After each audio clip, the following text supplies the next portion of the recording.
Chapter 135. The number of demons is increasing, and we are becoming fewer and fewer. The holy city of Tequila has fallen, and we are fleeing in all directions.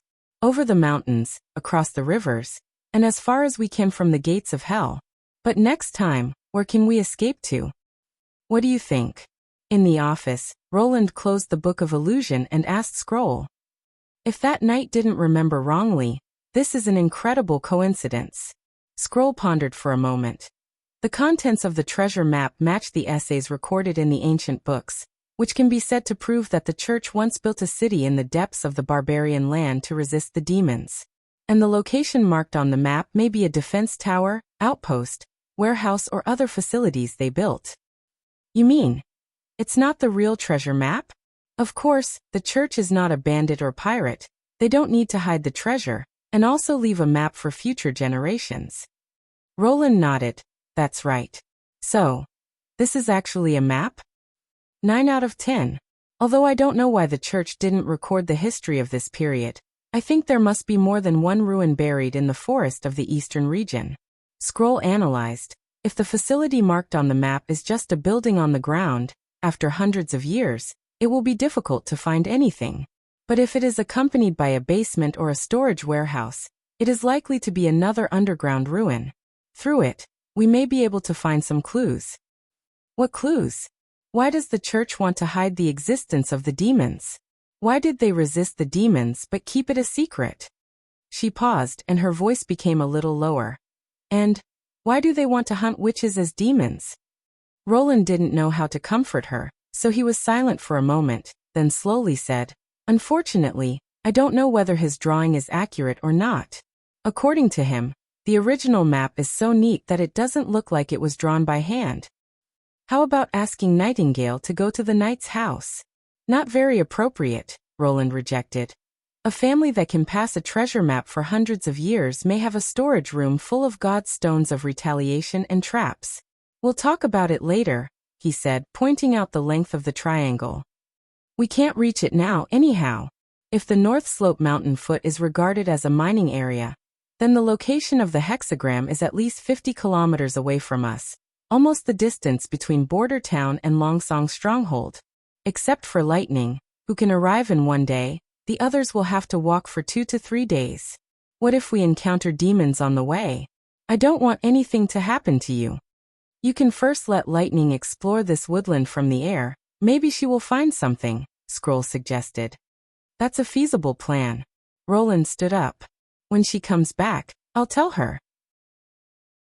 I'm going to the North Slope mine now, so you can prepare the teaching materials for the class. If you need to make more copies, you can ask Soroya. We still have to continue teaching them tonight. Roland combined the education he had received when he was in elementary school with Prince Roland's palace education method, and instilled them into Scroll, including categorized memory, phonetic symbols, reading and writing, and reciting phrases. With these, he believed that Scroll would become a good teacher. Yes, Your Highness, Scroll saluted. The backyard of the North Slope mine was now more than twice as large as before, and there were still 2 holes in the ground that hadn't been filled, where the embryos of the 12-pound cannon were cast. When Roland arrived at the backyard, Anna was practicing her new ability, and there were 2 steel pipes on the table. He casually picked one up and looked at it. The steel pipe was perfectly round, and its surface was smooth without any air holes. The hole in the middle was the same as the outer wall, and when it was aimed at the sun, he could see a straight line of light. Roland used his fingernail to check the thickness of the wall at both ends, and found that it was basically the same. Roland was amazed. How did you make this? You see, Anna picked up a freshly cut steel rod and placed it flat in her hand. A thin black line was inserted from the end until it completely ran through the rod, and then it rotated around the center, and the hole was finished. Amazing ability, he thought. Using high-temperature magic to cut objects, while at the same time being precise, Anna alone was enough to push the town's industrial products to a new height. He suppressed his excitement and said, Let's first do some basic tests. The basic tests included the range of the ability, the strength of the ability, and the duration. Nightingale also appeared from the fog. She was responsible for observing the changes in Anna's magic. The results showed that in addition to the strength and duration of the ability being greatly improved, the range of the black flame was still within 5 meters, and it could only be accurately controlled within 3 meters. At the same time, it was still a summoning ability, and the God's Stone of Retaliation could remove the effect of the black flame. Or when Anna ordered the black flame to enter the range of the God's Stone of Retaliation, it would suddenly disappear. It seems that unless I evolve to the point where I can directly use magic, I can't get around this obstacle, Roland thought. However, Anna's new ability still had earth-shaking significance. Using the black flame to make industrial machines, and then producing all kinds of machine tools, the level of mechanical processing could be regarded as a shortcut to quickly rise. However, industrial mass production was always not something that could be accomplished by one person. For example, Carr had built a furnace on the side of the North Slope Mountain, and one had already been completed. After putting it into use, it was found that the firing of clay bricks was okay, but the temperature of the burning of cement was always not up to standard, so the cement needed by border town still had to be produced by Anna. Fortunately, after reaching adulthood, she could complete the calcination even without staying in the dusty room. Roland had a way to solve the problem of the furnace temperature not rising. For example, he could use the steam engine to blast to raise the furnace temperature, and then set up the exhaust gas circulation channel to improve the use of heat dissipation. But the production of the steam engine was also inseparable from Anna. From the key parts of the casting to the welding, everything had to be completed by her. It could be said that the current industrial products of Border Town were based on Anna's ability. Once she was gone, the so-called industrial development would be nothing more than an illusion. During the months of the demons, everything Roland had done was for emergencies, but now that the threat of the demonic beasts no longer existed, and Longsong's stronghold had provided a large number of people and funds, he naturally had to start to change this situation. Let's start from the most basic.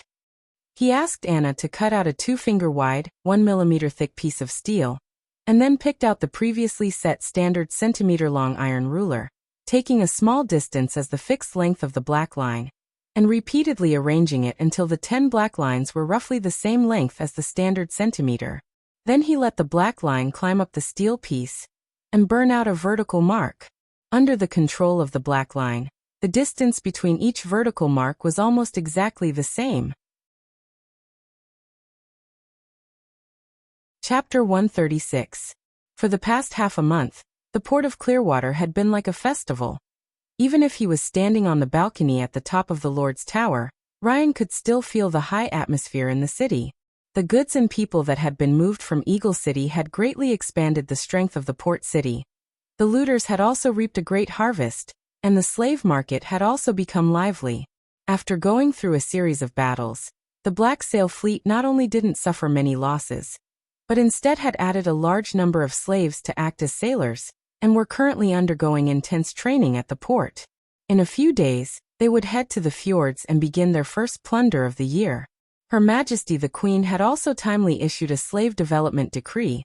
As long as these captured slaves from Eagle City were able to capture new people as replacements, they would be able to jump from slaves to the people of the port of Clearwater in one fell swoop. Presumably, with such an inspiring decree, the people of Eagle City who had been reduced to slaves would also do their best to fight. Now that Timothy had been defeated, there was no one in the kingdom of Grey Castle who could stop the Queen of Clearwater. As long as there was enough time, Garcia Wimbledon would inevitably become the master of Grey Castle. Ryan thought so, but why didn't the Queen's face have a happy expression? Instead, there was a trace of lingering haze between her eyebrows. Your Majesty, the patriarchs of the Sandstone clan and the Blackbone clan are requesting an audience. A guard's voice came from outside the door. Ryan looked at Her Majesty, and seeing that the latter didn't show any expression, he shouted, "Bring them in." Whether it was resting, holding meetings, or receiving visitors, Her Majesty always liked to do so at the top of the tower. As long as the weather was right, the balcony was the place where Garcia would spend the most time. Most people weren't used to standing in midair, facing the slightly fishy smell of the sea breeze. The Sand Nation was no exception. The patriarch of the Sandstone clan was a petite woman, and was also the goddess of the clan. When Ryan first heard this introduction, he snorted in his heart. What goddess? She was nothing more than a fallen witch. The patriarch of the Blackbone clan was tall, his face was covered with scars, and his arms were as thick as an average person's thigh. At every meeting, there would be 3 to 4 guards surrounding him to prevent him from harming Her Majesty the Queen. The moment they stepped onto the terrace, the 2 patriarchs simultaneously frowned, but they quickly restrained their expressions and respectfully knelt down to the Queen of Clearwater. May the road ahead of you be filled with oases, and may the stars in the sky illuminate your path. Get up. Garcia sat down with her back against the guardrail. What do you think? Are you satisfied with your new residence? Everything's fine, Goddess Kabbalah said. There are forests and water sources in the territory. It's much more comfortable than the sand-swept Iron Sand City. That's all right. What are you here for? Your Majesty, last time you gave. The Blackbone Patriarch had just opened his mouth when he was interrupted by Kabbalah. It's like this, Your Majesty. After the last battle, many of the brave warriors showed signs of weakness and exhaustion. Only by regularly taking new pills would they be able to recover. However, we didn't have many pills left. I'm here to ask you to give us more pills. I also mean the same, Blackbone Patriarch said in a muffled voice as he glared at the goddess. The materials needed to make this thing are very complicated, and I don't have much left. Rest assured, when the new batch of pills is made, I will send them to you as soon as possible. But don't forget to prepare the golden dragon. If it's not enough, you can use the river sticks to pay for it. Your Majesty, forgive me for asking. Kabbalah hesitated for a moment. Do you know when the next batch will be made? I can't tell you this, Garcia said as she smoothed her hair that had been messed up by the sea breeze. Everything about the pills is a secret, so you should go back and wait patiently. Those warriors are just dispirited, nothing more. If they rest more, it won't be a big problem. The guards received Ryan's hint and came forward to surround the Sand Nation, bringing Kabbalah and Blackbone Patriarch, who still wanted to ask a few more questions. After the door to the terrace was closed, Garcia let out a soft sigh. Ryan rarely heard Her Majesty the Queen make such a sound, so he took the initiative to ask. Your Majesty, do you think it's inappropriate to let the Sand Nation settle on the southern border? If one day they become strong? No, Ryan, Garcia shook her head. I have never worried about the Sand Nation. They can't pose any threat to the port of Clearwater. The lake in that piece of land happens to be in the middle of the 2 clans' territories, and the upstream passes through the port of Clearwater. As long as I block half of the river, the reduced lake will make them fight among themselves. The reason why I chose Sandstone and Blackbone Patriarch is because of this. Their relationship has never been harmonious. Then are you worried about the pills? Garcia didn't answer. At this moment, the guards knocked on the door and said, Your Majesty, the church priest Dekar requests an audience. Bring him in. The Queen immediately stood up, her face becoming even more gloomy. Your Majesty Garcia Wimbledon, I greet you on behalf of the Holy City. The priest stepped onto the terrace and bowed. What about the pills? Why were the first few batches delivered normally, but this batch has been delayed? Garcia asked in a cold voice. Your Majesty, please calm down. I came here for this matter. Dekar wiped the sweat from his forehead. The amount of 5,000 pills you requested to buy is too much. Even if Hermes went all out to produce them, there is no way to meet your demand in a short period of time. This time I brought back a new batch. How many? Garcia interrupted. 1,000, Daika said while putting his hand on his chest. The rest will be delivered one after another. And what did you promise before? Her face became slightly better. How many do you want? Where are the pills? I will send someone to get them. In the church, I don't know if the golden dragon. I will not miss a single golden dragon. Garcia went in front of Daika and whispered in his ear. But if the rest of the pills don't arrive soon, your head will be hung on the Black Sail flagship's ram. I think the Archbishop won't shed a single tear for you. After the priest left with a pale face, she went back to the railing and looked at the distant sea line. The sea breeze lifted her long gray hair, like a flag fluttering in the wind on the mast of a fleet. You're right, I am worried about the problem of the pills. Garcia's voice seemed to be very far away. If Timothy had arrived 2 months later, I would have been more prepared, and at that time, Without relying on the pills, I would have been able to defeat his King's City Knight regiment. Unfortunately, he came too soon. You've done a very good job. Ryan thought, who else could do a better job? Since occupying Eagle City, she had formulated a response plan. She had ordered people to take away the supplies and residents, while digging ditches in the city to pour black water. In the case of a shortage of manpower, she had exchanged the Southern Territory for the support of the Sand Nation, and then let the clan warriors who had taken the pills attack the Knight Regiment from both sides.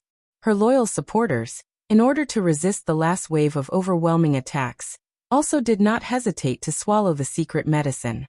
The secret medicine provided by the church is not, as I said, it is not harmful to life. If it is not supplemented for a long time, the person who takes the medicine will become manic and restless, and then in weakness, pain and limb atrophy they will die. I don't care about the life and death of the Sand Nation, but the people who work for me should get the best reward. She paused. Ryan, you take some people to retrieve the pills, and then distribute them to the brave warriors. Let them split into 2 halves, so that they can last a little longer. I will obey your wishes, Your Majesty. Just as Ryan was about to leave, the guard's voice sounded outside the door for the 3rd time. Your Highness, there is a secret letter from King's City. Read it before you go, she said. Yes, Ryan took back the secret letter, skillfully cut the seal, and took out the letter paper. Most of these secret letters were information sent back by the spies lurking in various places. They were not signed, nor did they have a recipient, and the content was usually as simple and clear as possible. But when he read the first sentence, his whole body suddenly froze in place. Chapter 137. Pushing open the heavy wooden door of the secret meeting room, a light fragrance of benzoin wafted into his nose. Archbishop Maine was very fond of candles that were mixed with herbs and spices, especially in a closed room with no windows. The smell of the candle was able to make him feel at peace. The secret room was not big, and could only fit a round table and 4 chairs. The other 2 archbishops were already sitting in their seats, while the one facing the wooden door was still empty. The Pope's physical condition was deteriorating, and he hadn't appeared in front of everyone for almost half a year. Only when he encountered a difficult problem would he go to the pivotal secret area of the Hermes mechanism to personally seek an answer from the Pope. Since everyone is here, let's start. Maine inserted the door bolt and sat between the 2 people. Sir Tayfun, how is the order in the Kingdom of Eternal Winter being maintained? Except for the nobles in the capital, there are very few rebels in other places. The civilians even welcome us to take over the kingdom, Tayfun said while stroking his beard. Of course, those nobles who cling to the glory of the past and refuse to repent will be eradicated one by one. That's good, Heather licked her lips. If I were to judge them, the people would be more deeply aware of their ugly and dirty side. Unfortunately, I still have a lot of things to do here, so I can't go to the Kingdom of Eternal Winter. Maine directly ignored her words and said to Tayfun, those vacated positions, we have to fill them as soon as possible. The church has trained a large number of talents for this purpose, and now is the time to use them. The Kingdom of Eternal Winter is the kingdom with the greatest influence of the church, and the smaller the waves caused, the sooner we can deal with the Kingdom of Wolfheart and the Kingdom of Dawn. This is natural. Those fence-sitters who rely on the church, I mean the nobles, what should we do? Heather asked. The reason why the church can attract so many excellent believers is that we don't care about bloodline, but only look at ability. If we rashly accept those idiots, it will shake the foundation of the church. My suggestion is, she made a gesture of cutting her neck. Leave them alone for now, wait for the situation in the kingdom to stabilize, then make it clear to them, so that we can reduce the resistance to change. Regarding this point, Maine specially consulted the Pope. The church can provide them with the same authority as the title, but they can't inherit it to their descendants. Don't forget that we have to eliminate the royal power in the end. There is no need to be impatient, Miss Heather. Heather was born poor, and before she was taken in by the church, she suffered from hunger and wanderings. But with her naturally sharp mind and outstanding judgment, she had walked step by step to where she was today. Maine could understand her disgust towards the nobles, but he still had to look at the bigger picture. How is Grey Castle? He asked. According to the intelligence, the new King Timothy didn't return to King's City after his defeat, but went directly to the eastern region, Tayfun replied. A wise choice, Heather snapped her fingers, pulling Duke Fran to challenge the Queen of Clearwater, and after the Duke dies, immediately go to the Eastern Territory to divide up his territory to stabilize the army's morale, and while at the same time win over the other nobles. The royal family is not full of fools. In this way, we can also save a lot of trouble. Let the High Priest of Grey Castle contact him. Presumably in this kind of predicament, he won't refuse the church's bait. The supply of medicines in Port of Clearwater will be reduced by 30% to balance the strength of the two sides. I will leave this to you, Sir Tayfun, Maine arranged. As long as 2 years pass, the whole of Grey Castle will have no usable soldiers. Rest assured, Tayfun nodded. But there is a problem in Longsong's stronghold west of Grey Castle. What problem? After the fourth Prince Roland defeated the Duke of Ryan, he returned to Border Town. Tyler personally sent an invitation, but he didn't get a response. Does he really have no intention of fighting for the throne? Well, what do you think? Maine looked at Heather. The latter shrugged and said, What else can I think? What were the rumors about him at the beginning? Ignorant and incompetent, bad character, incompetent, greedy. I think it's impossible for such a person to capture Longsong's stronghold, right? So the answer is very simple. He deceived everyone, whether it is the nobles or us. You mean? Maine frowned. Our fight for the throne has chosen the wrong roles, Sir Maine, she sneered. He should be the one standing on the stage, not the third Princess Garcia. Defeating a duke indeed proves his outstanding ability, but even if a person's talent is high, without enough resources it is meaningless. Tayfun shook his head. Since he chose to return to that desolate place, it means that he has given up the possibility of intervening in the situation of Grey Castle, so naturally he will not pose any threat to our plan. Yes, in theory it is so, but combined with this information, it is very interesting. Heather threw a small note. My personal information. Maine spread out the note, quickly glancing over the content. A witch. Aha, a witch organization called themselves the Witch Cooperation Association, claiming to have a firm foothold in Border Town, and calling for other sisters to go there. Although it is all groundless gossip, and should not be discussed here, but we all know that the name of the Witch Cooperation Association is not fictitious. After being hunted by the army of judges in the eastern forest, they fled all the way to the west, and finally disappeared west of Longsong's stronghold. And Border Town is just outside the western border of Grey Castle, at the foot of the impassable mountain range. Two lords, isn't this a bit too much of a coincidence? Witch Cooperation Association. Maine had a little impression of this name. They were chased and intercepted by the army of judges, and even after losing a lot of people, they still insisted on moving in the direction of the impassable mountain range. After interrogating the captured witches, they seemed to want to find the holy mountain in the barbarian land. This was a suicidal move, so he didn't put too much energy into this matter. There were several similar witch organizations in the Wolfshark Kingdom and the Kingdom of Dawn. Lurking in the city was far more dangerous than rushing to the barbarian land to die. You mean, the prince has hooked up with the witch organization? After reading the news, Tayfun's face became gloomy. Maybe, maybe not. Heather raised the corner of her mouth. I'm just making a simple speculation. What are the witches most afraid of? Exposing themselves. Obviously, using the name of the Witch Cooperation Association is easier to attract the attention of the church, but they still use this name in the underground news. Why? Because for us this is a familiar name, Maine said calmly. For other witches, the same is true. Full marks. Heather clapped her hands twice. This can effectively reduce the vigilance of wild witches. Maybe someone will really be attracted by this news and set off to Border Town to find out the truth. It is hard to imagine, without the protection of the Lord, they would dare to play such a trick. We often say that the lesser of two evils is the choice.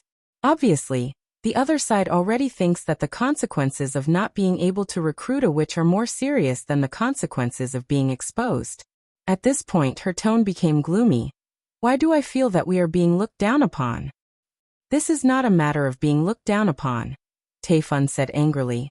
Once the witches have a place to settle down, they can use their abilities without any worries, and it is likely that they will find that the so-called demonic bite can be avoided. This is also the reason why we have to encircle and annihilate any settled witches.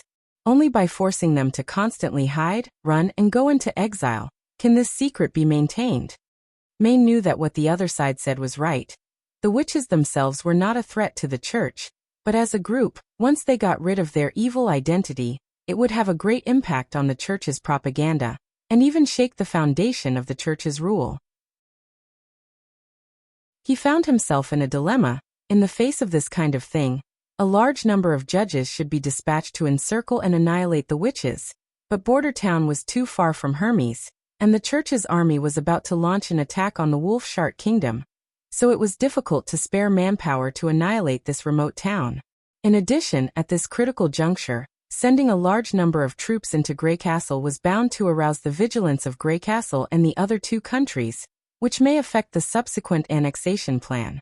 After thinking about it again and again, he made a decision. I will send an emissary group consisting of 10 judges and a priest to Border Town to investigate this matter with the assistance of High Priest Taylor. If the behavior of the Witch Cooperation Association has nothing to do with the Lord, this group of emissaries can eliminate the witches themselves. What if it is related? Heather asked. Chapter 138. As the woodland on the south bank of the Redwater River was gradually cleared, the day of plowing was approaching. In order to facilitate people from both sides of the Redwater River, Roland ordered people to build a pontoon bridge nearly 100 meters across the river. The lower part of the bridge was made by carpenters, connected by thick hemp ropes. He also specifically told the carpenters that the two ends of the rafts should be placed at a sharp angle, so that the resistance of the water would be smaller. The hemp ropes were wound layer by layer around 4 round stakes on the shore, so that the position of the rafts was as stable as possible. In the middle of each raft, 4 long planks were laid as a bridge deck, which was about 2 meters long, allowing 4 people to pass side by side. The raft pontoon bridge was very simple to build, and its service life was not low. As long as the river did not rise or fall sharply, causing the hemp ropes to break, it could be guaranteed to last for 2 or 3 years.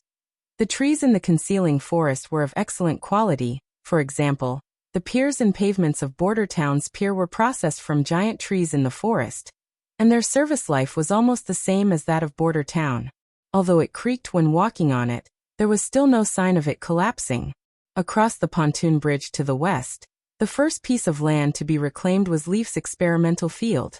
Now it was surrounded by wooden planks, and the entrance was guarded by the soldiers of the First Army. These days, besides eating, attending classes, and sleeping, Leaf spent the rest of her time in the experimental field. From the window of the office on the 3rd floor, Roland could vaguely see the scene behind the wooden fence, where the wheat was growing crazily. In the morning, it was still green, but in the afternoon, it had already turned into a sea of gold. The golden ones, which relied on magic to grow, had a ripening speed of 1 seed a day. If it was seen by outsiders, they would probably kneel down and call it a miracle. Seeing that the land, population, and seeds were all ready, Roland decided to add the last link. The supervisor. He called Barov, the minister's assistant, who had recently been very busy.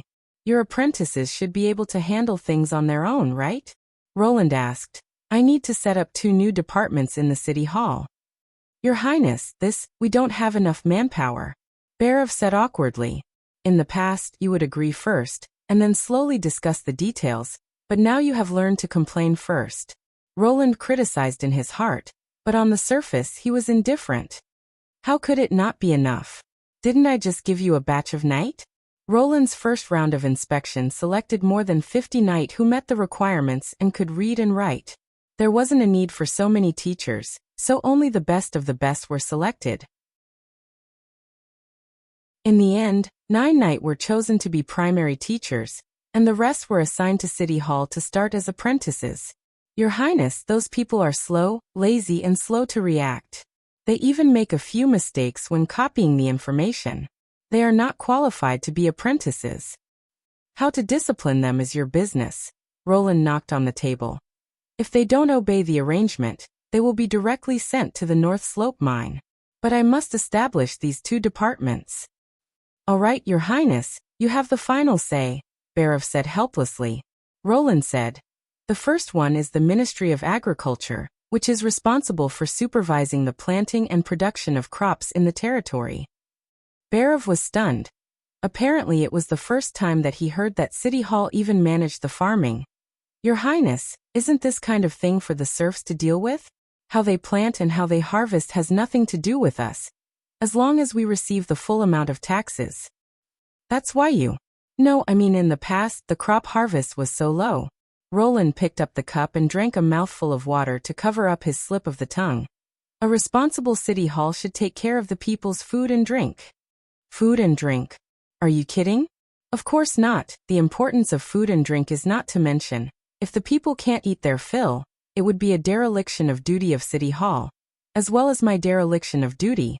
As for the second half, isn't the public toilet project built for this purpose? He put away his relaxed tone and seriously said to Barav, I don't know how the City Hall of King's City operates. Perhaps the life and death of the civilians is of no importance to them. But in Border Town, I want to establish an all-round political organization. It must know the situation of the territory and the people like the back of its hand, so that it can obtain the wholehearted support of the people, and the decrees issued can also be carried out efficiently. Now I will tell you the composition of this department, and the tasks it needs to undertake. You must remember it well. Yes, Your Highness. Barav wiped the sweat from his forehead. Go to the archives, find 3 or 4 people who have done farm work, and bring them into the Ministry of Agriculture. Also transfer 2 apprentices, who will be responsible for recording and statistical work. 6 people will be more or less enough. Wait. You want the civilians to serve as City Hall officials? Barav was shocked. Not only are they obedient, but they also work hard. Why can't they serve as officials? Officials are not equal to nobles, and the Ministry of Agriculture also needs some professionals to guide the future farming. But most of them don't even know how to read. That's why I need you to first send 2 apprentices to help with the paperwork, Roland interrupted. And this situation won't last too long. I will soon implement a universal education program in the territory. The goal is to let everyone be able to read and write. When the time comes you will no longer have to worry about a lack of manpower. Obviously, this news surprised Barav even more than letting the civilians into the city hall. He slightly opened his mouth, but for a long time he couldn't say a word. Roland didn't care whether he could accept it or not, and continued. Back to the matter of the Ministry of Agriculture. When the serfs cultivate their own land, there will inevitably be a phenomenon of uneven levels. For example, some people plow deeper, some people sow more densely. This is an excellent opportunity for observation.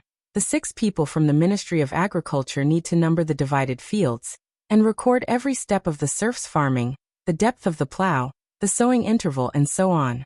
I will give them measuring tools, and teach them how to use them. You mean comparison? Barav might be old-fashioned in some aspects, but his brain was still relatively fast. Yes, for the first-time farming, there is no need to care too much about the harvest. Continue to maintain food imports and use some new varieties of wheat seeds, enough to ensure that no one will go hungry. I need to find the most suitable method among these methods, write it into a manual and record it. In the future, the planting of wheat will be carried out according to this method, and the Ministry of Agriculture will be responsible for promoting, guiding and supervising it. Roland didn't know much about farming, but this didn't prevent him from using a scientific thinking method to summarize an optimal plan. With this set of plans, whether it was to expand the area of farming or to add new farmers, the average output of the land could be maintained at a relatively high level. Barav nodded, then hesitated and said, Your Highness, there is one thing I don't understand. After the serfs are promoted to free people, why do you only collect 20% of the crops as land tax? Even if you ask for 50%, you can leave 50% for them, which shows that you are very generous. Because there is no point in piling up the coins in the basement, Roland explained. After 20% is paid, I will use a fixed price to buy the rest of the grain in their hands. In Border Town, the grain trade is the exclusive business of the Lord.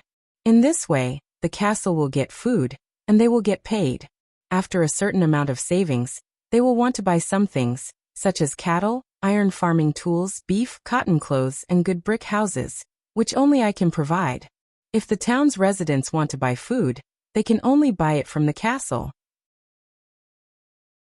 So in the end, the money will still flow back into my pocket, but in this cycle, it will continue to improve everyone's living standards. Do you understand? Barav frowned, and didn't answer for a long time. Apparently he was in a state of puzzlement. Roland smiled and shook his head. If you don't understand, you can go back and think about it slowly, but for now just do as I say. The assistant minister stood up in a trance, but when he reached the door he suddenly turned around. Your Highness, you just said that you want to establish 2 departments. What is the other one?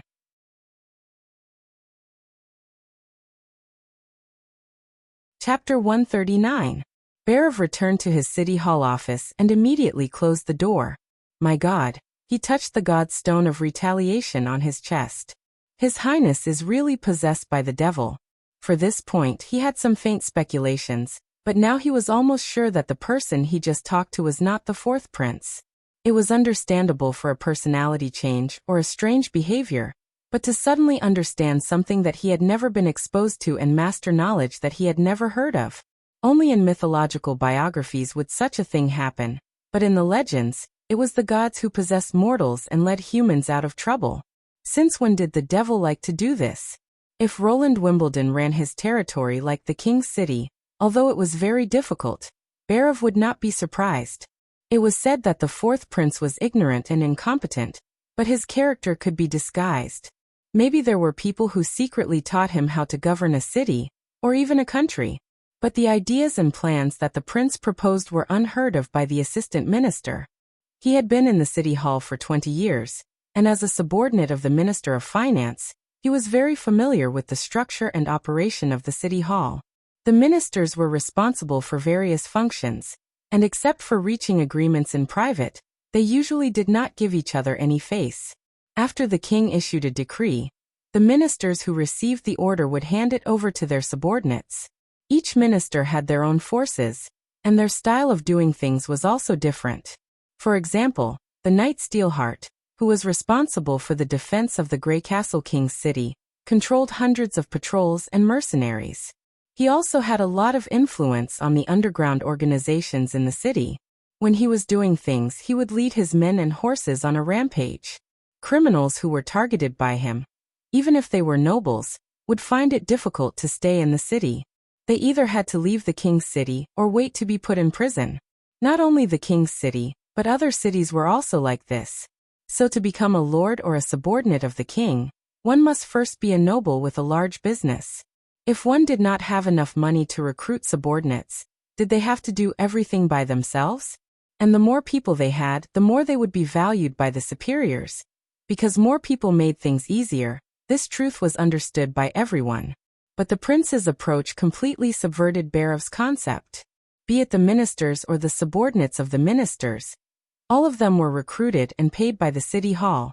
In other words, even if a minister was no longer around, they could just replace him with a new one. They could even directly promote someone from below. This was a brand new system. Barav was sure that the prince wanted to create a political system that was completely different from the upper class of Greycastle. Perhaps some people would think that this was just Roland's wishful thinking, or the presumption of an outsider. But the assistant minister didn't think so. He picked up a quill and wrote down His Royal Highness's requests on a piece of paper. Looking at these plans, they were simply interlinked, and every detail had been considered. First of all, they had to manage their daily lives. Barav naturally knew that the stronger the control over the people, the faster the various orders issued by the Lord would be carried out. However, this also greatly increased the number of people in charge. Firstly, where could he find so many people who could read and write? Secondly, the extra salary was a heavy burden to the Lord's subordinates, and not many were willing to do so. Looking at His Royal Highness' other two rules, recruiting civilians to enter the city hall and educating all civilians. When he swept his fingers over these two lines of text, he couldn't help but shiver in his heart. If His Royal Highness's two requirements were realized, What would border town become? Any civilian would be able to read and write, and as long as the city hall wanted to expand, they could always find a large number of suitable personnel. And this, in turn, would promote the popularization of education. If they received an education, they would have the opportunity to enter the city hall and get a well-paid position. At the same time, it would also bring about a rise in social status. I'm afraid that in less than 1 or 2 years, everyone would take the initiative to receive an education. Even if they couldn't do it themselves, they would still want to send their children to a college. In addition, all the previously mentioned employers' salaries would be paid by the city hall. That is, the Lord Roland, so the civilians wouldn't need to spend a single copper royal to build their own team. This was tantamount to completely breaking the restriction that only nobles had the capital to serve as administrative officials. There was no doubt that only the devil could come up with such a shocking system. Bhairav took a deep breath and pinched the god's stone of retaliation in his hand. Now there was only one question left: could the devil also be good? If it was said that Roland was an evil person, he would be the first to stand up and disagree. The fourth prince's actions, in his eyes, could even be called the actions of a virtuous king. Even in the records of the legendary kings in the history books, none of them were as concerned about the life and death of each and every one of their people. Together with the people, he stayed in border town and spent a lot of money to buy food, so that everyone could safely pass through the months of the demons. He also brought the devil's technology and equipment for the development of the town. Even the devil's minions, the witches, were displaying their abilities to improve the lives of the people. Bhairav suddenly felt that even if Roland became the king of Grey Castle, it wouldn't be such a bad thing. Thinking of his father's teachings, don't say what you shouldn't say, don't ask what you shouldn't ask, he decided to first hide his findings in his heart. Since it was the devil, in the future, there would always be a conflict with the church. If the situation wasn't right, he could still be in ambush in the devil's camp to expose the truth and witness. He rang the bell, summoning Sirius Daly, who had just joined the city hall. Compared to the stupid and arrogant knight, this young man from the Wolf family was already considered outstanding, although he still had some pride as a knight, but at least he was willing to listen to his instructions. "Teacher, what's the matter?" He entered the door and saluted. His Royal Highness wants to form a new department, in charge of crop cultivation and supervision. He needs 2 apprentices to help him record the results. Bhairav repeated Roland's request. In addition, you go to the City Hall archives and pick 10 people who meet the requirements, and then do a screening. Although the other party is a civilian, but His Royal Highness is determined to include them in the City Hall. If some of them perform well, they may even become the head of the Ministry of Agriculture. Ah, he sighed. You first follow them to record the results. When the spring plowing is over, I will transfer you back. Teacher, you only need to screen out 2 people, he said. I am also very familiar with this field. You? Bhairav was stunned. Yes. Before becoming a knight, I helped my father take care of the farm, so I have a very good understanding of wheat cultivation. Sirius paused. But when His Royal Highness asked me if I had any other specialties, I didn't say it, because at that time I was worried that he would send me to the fields to work together with the serfs. Bhairav's heart was filled with joy. He was both educated and understood farm work, so even if a civilian joined the Ministry of Agriculture, he would still be the best candidate to be in charge. At present, Sirius was standing on his side, so if he became the head of the Ministry of Agriculture, it would be equivalent to him having influence over the Ministry of Agriculture. Very good, he said, turning this consideration into a promise of benefits. Do a good job, maybe you can climb to a higher position than before. After Sirius left, Bhairav leaned back in his chair and gently exhaled.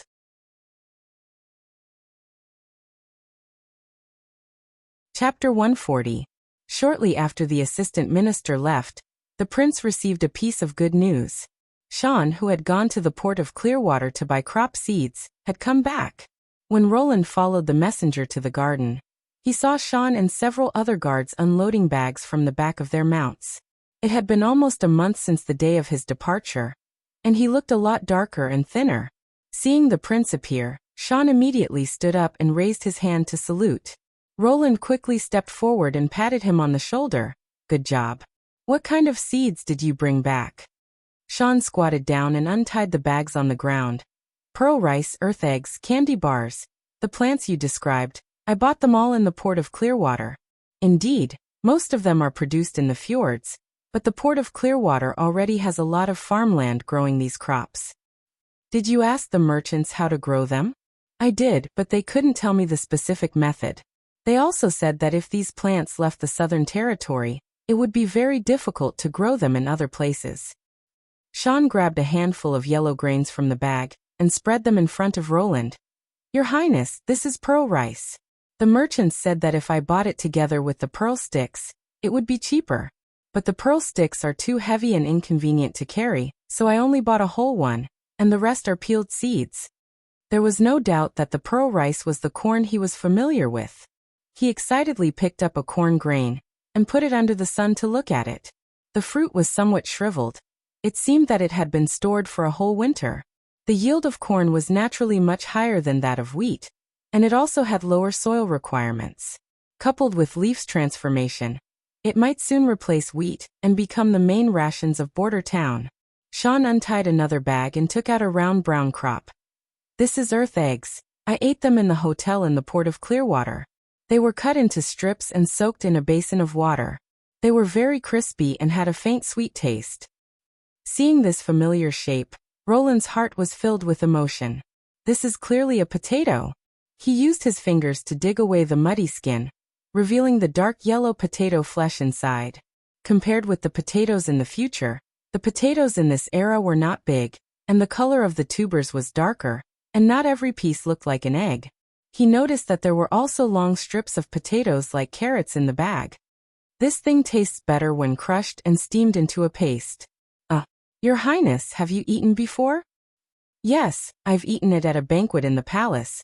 Roland decided to lie, because the name earth egg was too unpleasant to hear. The royal chefs don't call it earth egg, they call it potato. The delicious steamed snack is called mashed potatoes. So that's how it is. As expected of your Highness, you are truly knowledgeable. Sean sighed. He opened the last package and pulled out a black stick. Your Highness, I think this crop is the most important. The honey of the port of Clearwater was very cheap, largely because of it. According to the news I heard in the tavern, more and more of their farmland is being converted to candy bars. The stalks of this magical plant are actually sweet. After cutting off the outer skin, the sugar can be squeezed out. The price is 1/10 of the honey, but it tastes as sweet as honey water. Roland wanted to say that he had also seen this crop, and conveniently changed the name to sugar cane, but after thinking about it, he decided not to.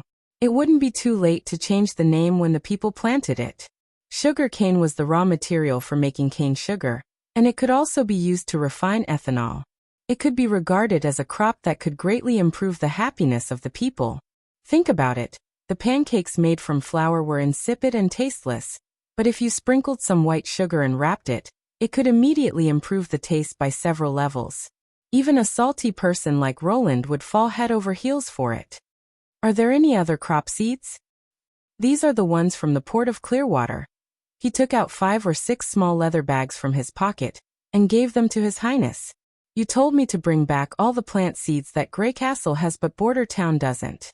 These bags were picked by me when I passed through Willow Town and Fallen Dragon Ridge. There are grapes, soybeans, cotton, flax and olive tree seeds. But the farmers said that most of the grapes are planted by inserting their branches into the ground. Although the seeds can also be planted, the germination period is very slow, and the grapes produced are not very tasty. With leaf here, none of this is a problem, thought Roland. Now that I have the grape seeds, maybe I should try the vine version of wheat. As for soybeans, cotton, flax and olives, they were all very useful crops. First, I will let leaf improve the seeds suitable for the Western Territory's climate and soil, and then give them to the serfs to grow on a small scale. Finally, the Ministry of Agriculture will be responsible for summarizing the improvements and writing a planting manual. Your Highness, I still have some news to report to you, Sean said in a low voice. It's about the situation in the port of Clearwater. Is it related to Princess Grey Castle? Sean nodded. I stayed in the port of Clearwater for nearly 2 weeks. In addition to buying seeds, I spent the rest of my time in pubs. There are rumors that your sister Garcia Wimbledon and the Sand Nation have reached an agreement. She will provide the Sand Nation with the border of the Southern Territory, and in return, the Sand Nation will worship her as their king and obey her commands.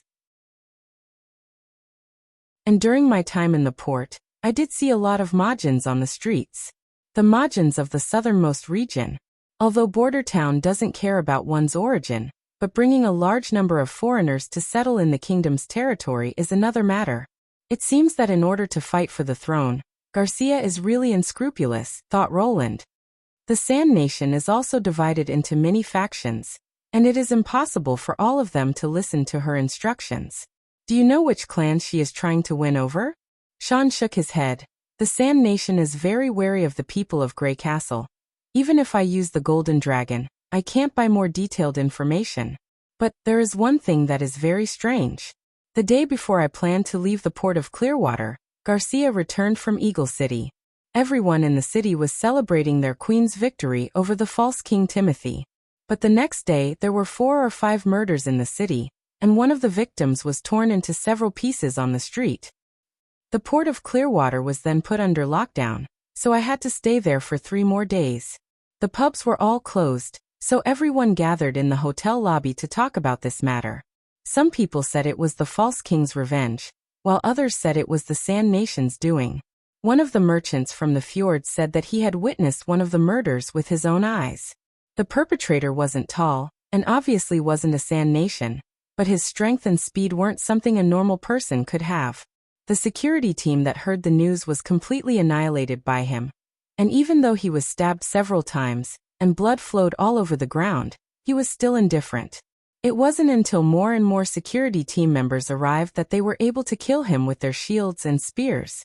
Later, the lockdown was lifted, and I didn't dare to stay any longer, so I immediately took a merchant ship and rushed back.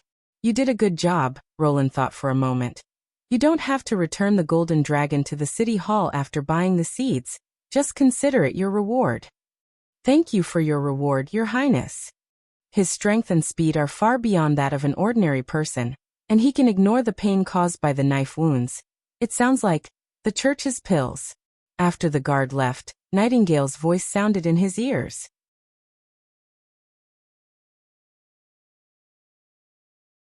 Chapter 141. In the evening, Roland sat in his office and began to think about his new equipment. The pills that appeared in the port of Clearwater gave him a strong sense of crisis.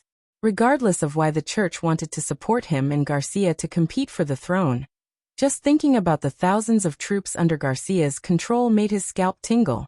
Thinking about the thousands of iron warriors running on foot, with an unstoppable momentum, he was afraid that the thin line of guns would be difficult to stop. As long as one of them rushed into the line, the First Army would suffer heavy losses. Fortunately, this kind of pill could not provide immunity to damage.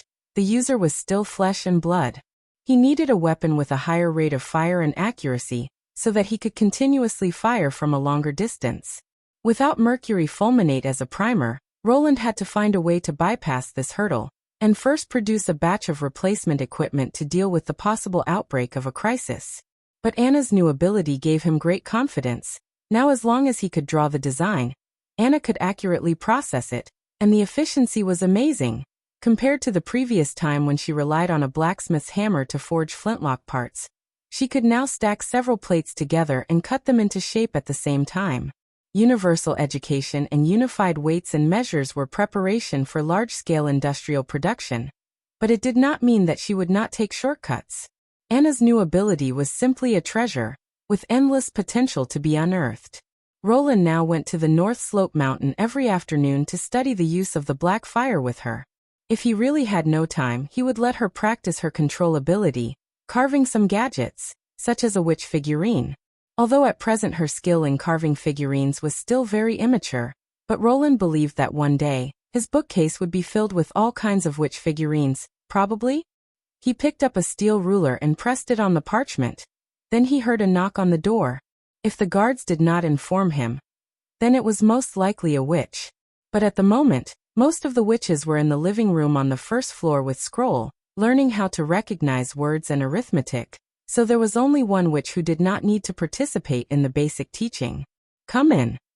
Sure enough, the one who pushed the door open was Anna.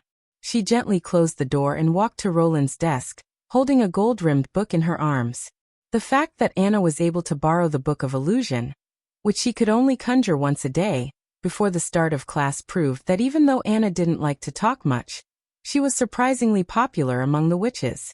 Thinking of Nana, who used to follow behind her like a little tail, perhaps she was born with the charm to attract witches? What's wrong? Did you encounter a difficult problem? Yes. She nodded and opened the book in front of Roland. Here. You said that everything in the world is made up of small balls. And these small balls are all different, but you also mentioned that they can turn into waves? Anna asked, what is a wave? When you throw a stone into the water, the shock it causes is a wave. The prince coughed twice. This is just a concept. You just need to look at it. There is no need to delve into it. Why? Because I don't understand it myself. Roland didn't know whether to laugh or cry. The microscopic quantum field was a mysterious thing. If he had known earlier, he wouldn't have written this part of the book. Although he thought so, he couldn't say it out loud. Because the small balls have the characteristics of waves, and they also have the characteristics of matter. We who are made up of small balls are the same, but our mass is too large, so it is difficult to observe the waves. As for the deeper reason, it still needs to be explored by countless generations of people.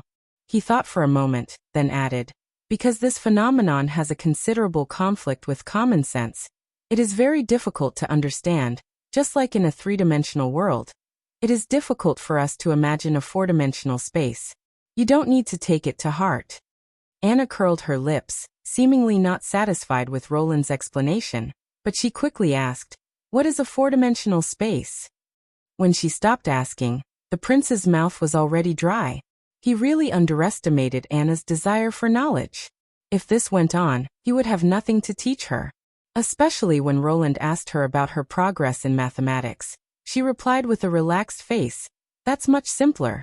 Now I'm looking at equations and matrices, it's quite interesting. Much simpler, quite interesting. Roland suddenly felt that the gap between people was really too big. How long had it been? In a week, she had learned from simple elementary functions to matrix equations, and now it was time to learn calculus.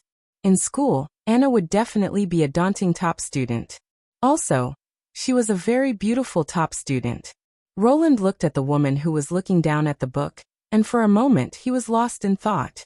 Her thin bangs rested on her forehead, and a few strands of hair fell naturally on her cheeks.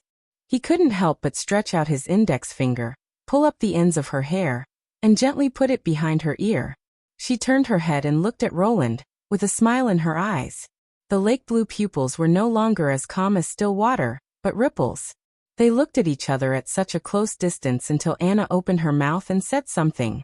There was no sound, only the movement of her lips. Roland was still able to read her lips. Nightingale is not here now. The meaning of this sentence couldn't be more straightforward. Roland felt that it would be too stupid if he pretended not to understand. The room was so quiet that he could almost hear the others' breathing and heartbeat. As he approached, Anna closed her eyes, and a blush appeared on her cheeks. Roland smelled the faint fragrance from her body, and gently kissed her lips. A soft feeling came through the touch, and time seemed to freeze at this moment. He didn't know how long it took for them to separate. Before he could say anything, Anna stood on tiptoe and let their lips touch again. Hey. Mystery Moon sat cross-legged on the bed, closed her eyes and meditated. She raised her hands high and murmured. What's wrong with you? Lily asked with a frown, wrapping a towel around her wet hair. I'm imagining myself as a particle. She opened her eyes and said, I'm a particle. Then she pointed at Lily and said, You're also a particle. Crazy. The latter rolled her eyes and got into the soft quilt. Oh no. Mystery Moon sighed. I clearly think of everything around me as a particle. Why can't I evolve into a new ability like Anna? Because you don't believe it at all. Lily said. I believe it. You don't believe it. She shook her head. The only thing people can't deceive is themselves. Although I don't know the reason. Anna probably believed the prince's words unconditionally from the beginning. Of course, she's much smarter than you. Which is the key reason why she can get a new ability. Anyway, don't think about it. Go to sleep. Lily spread out her hands. Don't you want to have such an ability? Mystery Moon pouted. I also want to do more things for the prince. Evolve to keep food fresh for a longer time? She yawned. I'm not interested. Besides, why do you want to do more things for him? Men are ruthless and fickle. Echo is an example in front of you. You say you're not interested, but you were so focused in class. Mystery Moon muttered. Except for Leaf, you're the most serious.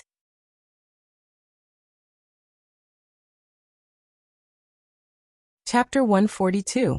More than half a month had passed since the capture of Longsong's stronghold, and the population and materials sent by the 5 families of the western region had all arrived.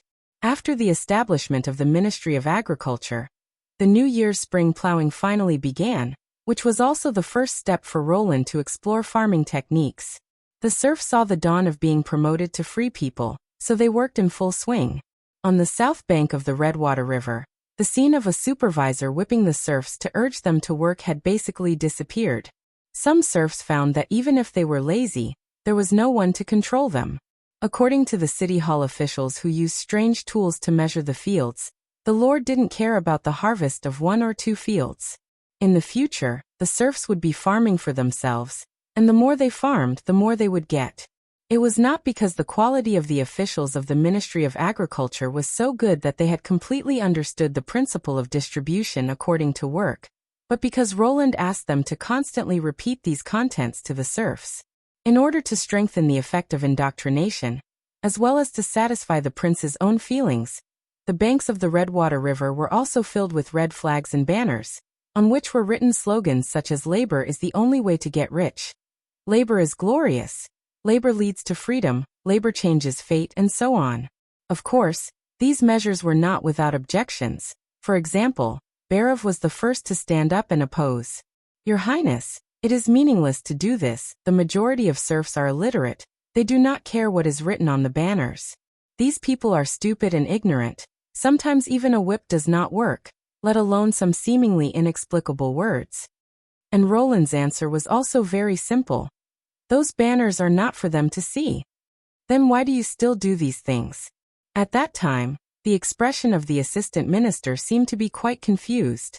In order to create a living example, he never thought that serfs were stupid and could not be reformed. They were not educated, but it did not mean that they did not have ideas. Even the most stupid people would be driven by desires and interests. This was human nature. The repeated indoctrination of the commissioner of the Ministry of Agriculture seemed to have little effect, but it would leave a primer in their hearts, like a trickle of water that would eventually converge into one. When the first batch of serfs were promoted to free people, when they exchanged their harvest crops for money to buy high-quality clothes, exquisite food, and even sturdy and warm brick houses, the slogan that was repeated over and over again would suddenly become a reality, and be deeply imprinted in their hearts. As for the banners on the shore, they were for the townspeople who had received universal education.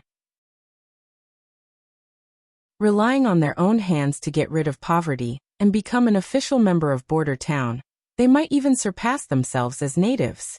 This was the power of hard work. Only by comparing could one feel the difference. Only by taking the initiative to pursue would one be able to display the highest efficiency. Tai Tu stood at the entrance of the mine, waiting for the next batch of ores to come out. Ever since the months of the demons, when the high-temperature steam had burned half of his face, he no longer dared to stand near this black machine. Fortunately, in Border Town there was still Miss Nana, who was as kind as an angel. Tai Tu touched his cheek, which was as good as new, and sighed with emotion. To think that she even suspected that the other party was the devil's minion, it was simply blasphemy to her. After winter ended, he brought 2 salted fish and a wild boar leg to the Pine family to apologize. What surprised him even more was that although Pine was a viscount, he didn't have the habit of looking down on others like the nobles, and accepted his apology generously. For the first time, Ironhead felt that the nobles were not all cold-blooded people. Old Iron, a miner covered in dust, ran out of the cave. The rope has been tied. Well, he turned to the direction of the steam engine and shouted, Everyone stay away. Frank, lift up the green lever, then press down on the red lever. If you make a mistake, I'll twist your head off. Don't worry, old iron, leave it to me. Frank replied loudly. After sending Nail to join the border town's first army, Tai-Tu changed someone to operate the steam engine. In the first few days, Frank often made mistakes in the order of the lever, which led to the explosion of the air supply pipe. Fortunately, His Royal Highness didn't care about this matter. Not only did he send someone to replace the damaged parts, he also didn't punish them. Originally, Tai-Tu had already prepared for everyone to be fined a month's salary. With the opening of the inlet valve, the steam engine spewed out majestic white gas. The main wheel slowly rotated, driving the capstan to stretch the hemp rope. All of you, keep your spirits up. Look at the hemp rope, look carefully. Tai-Tu shouted. Now, in addition to the steam engine, the mine's mining method had also changed. His Royal Highness ordered the craftsmen to cut the pieces of wood into long strips, connecting them from end to end in the mine, and then put the 2 wooden strips under the wooden squares.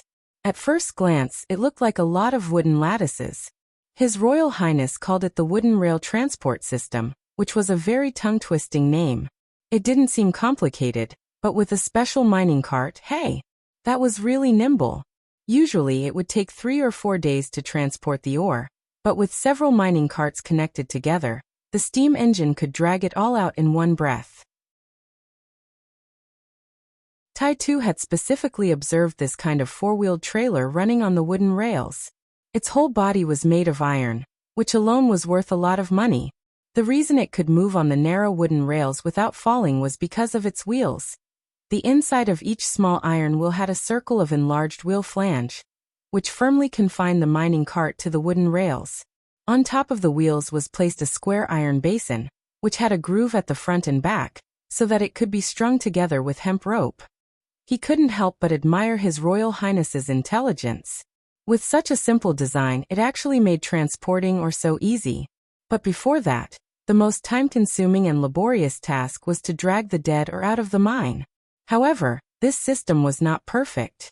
For example, on the 5th day of use, 2 sections of the wooden rails were crushed, and a few more were destroyed one after another. Later, His Royal Highness wrapped the top of all the wooden rails with a layer of iron.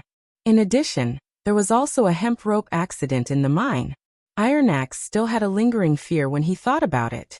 Originally, when transporting ore out of the mine, only 4 mining carts could be dragged at a time. On the day of the accident, the miners were greedy for speed, so they connected all 6 mining carts together. As a result, halfway through, the hemp rope, which was as thick as an arm, suddenly burst. The rebounding part swept a man standing next to Tai-Tu, breaking his arm in 2 and breaking several of his ribs. The mining cart slid down the track, knocking down 2 people, and crushing the legs of an unlucky man. Fortunately, Tai-Tu knew what to do when encountering such an accident. He immediately organized people to transport the injured to Viscount Tiga's house. As long as they didn't die on the spot, Miss Nana would be able to heal them. Old Iron, the cart is coming out. The man who was staring at the entrance shouted. Frank, after 10 breaths, turn off the steam engine. Pay attention to the order. Tai-Tu loudly ordered. Okay. The 4 mining carts slowly stopped at the end of the wooden track. He walked over and recorded the quantity and variety of the carts. The first 2 carts were filled with reddish-brown stones, which were the most commonly produced thing in the mine, iron ore. The 3rd cart was filled with gray and yellow stones, which should be copper ore. When he saw the 4th cart, he was stunned. It seemed that there were no such stones in the previous records. They were dark brown and reflected a dim metallic luster under the sunlight.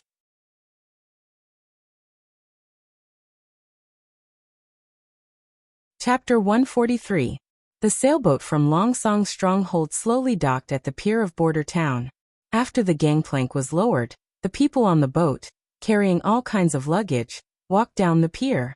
Most of them set foot on this strange land for the first time, so they looked a little confused, and the urging of the sailors behind them intensified their sense of uneasiness. Under the pushing and shoving of the crowd, a middle-aged woman accidentally slipped, lost her balance, and was about to fall off the pier. Another woman was one step ahead, grabbed the woman's wrist, and helped her stabilize her body. Thank you. The rescued woman covered her chest with a lingering fear and repeatedly thanked her. The woman just smiled and waved her hand, indicating that it was a small matter. Philin Schilt, who was waiting at the pier, recognized the vigorous young woman in the crowd at a glance. The future flower of the Longsong Stronghold Theater, Irene, his beloved wife. She was wearing a white dress, and her long hair was coiled on top of her head, looking so beautiful and refined. The first knight suppressed his excitement, and when she safely stepped on land from the pier, he quickly stepped forward and hugged her from the side, completely ignoring the surrounding people's eyes and comments. She was shocked, but after recognizing that it was Philin, she also gently responded to his hug. I was really scared when I heard the news of the defeat of the Duke's army. When I was in Longsong's stronghold, I wanted to see you, but I didn't have the opportunity. She whispered in the knight's ear. Fortunately, you are safe. I was locked in the dungeon of the Lord's castle, and the guards couldn't let you in. Philin released his wife. How have you been for more than half a month? She was silent for a moment. I left the theater. Philin immediately understood the meaning of his wife's words. When he was still the first knight of the Western region, only the Duke dared to touch her, but now he was a prisoner of His Royal Highness. The group of guys who coveted Irene no longer needed to hide their malice, and were ready to take action one by one. At this time, going to the theater to work was undoubtedly sending a sheep to the tiger's mouth. It's okay. I have a job here and the pay isn't low. He comforted her. Let's go home and talk. Home? Irene looked a little surprised. Don't we have to live separately? Generally speaking, captives who were not executed and were not ransomed were mostly used as coolies. Their living quarters were basically tents and barracks. Many of them were huddled together, lying on the ground covered with wheat stalks as beds. The treatment of the captives' families was also not much better. The women had their own special camp, and also had to sleep on the ground. When the men were working, they had to clean up the men's residence, boil water, cook and wash clothes. Thinking of this, Philin felt a little touched. At the Stronghold farm, she at least had a spacious room with a comfortable bed and a soft blanket. But for herself, she still chose to come to Border Town alone. Even if she had to squeeze into a small house or tent with other women, and accept forced labor every day, she still didn't flinch. I'm now a teacher. He took Irene's luggage, took her hand, and walked towards the new civilization district. And teachers can get a free house. To tell the truth, when he first heard His Highness announce the treatment of teachers, he didn't expect too much. As a captive, having a house was already good enough. Even if it was a leaky wooden house, he should be able to live in it after repairing it himself. But to his surprise, the housing assigned to the teachers turned out to be so formal. Walking into the community, the street suddenly became spacious. The ground was covered with gray gravel, which was pressed flat by the rolling stones. Walking on it didn't feel uncomfortable at all. At first, Philin didn't understand this practice. He thought that the stonemasons were wasting manpower and time. It wasn't until after a heavy rain, when the rainwater flowed into the ground through the cracks in the stones, and then into the deep drainage ditches on both sides, that he understood the reason. Compared to the muddy alleys of Longsong's stronghold when it rained, this street was obviously much better. Irene looked around and asked with some doubt. The houses here seem to be newly built. Did you go the wrong way? No dear, we're almost there. After turning 2 corners along the street, Philin Schilt and Irene stopped in front of a 2-story brick house. It's here. Where? She looked left and right, and then her eyes fell on the new building in front of the knight. She covered her mouth in disbelief. Is this whole house our home? Of course not, he laughed. This is the teacher's building. Our home is in the middle of the 2nd floor. Come, let's go up. Taking out the key to open the door, Philin took his wife's hand and walked into the new house. This house consisted of a main hall, 2 bedrooms and 2 auxiliary rooms, which were fully furnished. Although it wasn't big, it unexpectedly made people feel comfortable. Whether it was the decoration of the main hall, or the layout of the bedrooms, it was refreshing. Now with Irene, this home was even more perfect. Oh my God, were you really captured as a prisoner? Irene couldn't wait to run into each room to check carefully. She was as excited as a child. Are we going to live here from now on? Yes, of course. Philin smiled and took out bread and cheese from the cupboard, placing them on the table. You haven't eaten on the ship, have you? Fill your stomach first. I have to go out to work later. By the way, you're a teacher now. Irene ran back to her husband's side. Which noble child are you going to teach? Not the nobles, but the subjects of His Royal Highness. Subjects? She was startled. Teach what? Philin picked up a book on the table and handed it to his wife. Teach them to read and write. This is the teaching material that His Royal Highness gave me. When he chose to become a teacher, he was worried that he wouldn't be qualified. After all, this position was generally held by a knowledgeable white-haired old man. But His Royal Highness didn't care, and said that he could teach according to the teaching material.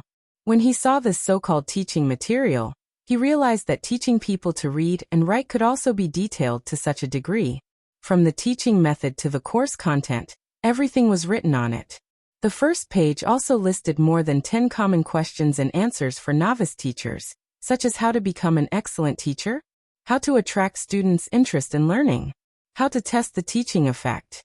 The answers were simple and easy to understand, giving people a feeling of sudden enlightenment. Before the class had even started, he was already deeply attracted by this book. Irene was obviously the same. Growing up in the theater, she had read more books and plays than Philin.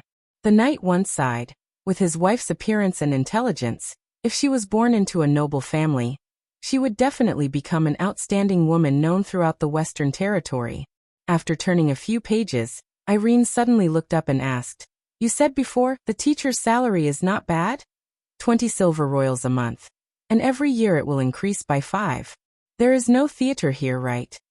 No, there is. Philin hesitated. He had already guessed his wife's thoughts.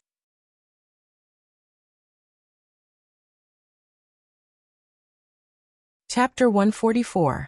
North Slope Mine, the backyard of the firing room. Nightingale picked up the glass on the table and raised it over her head. The crystal-clear glass shone under the light, without any impurities. She knew that this glass was called a crystal glass. The firing process and formula had always been the top-secret information of the Royal Alchemy Workshop. The value of the goblet in her hand was about the same as a golden dragon.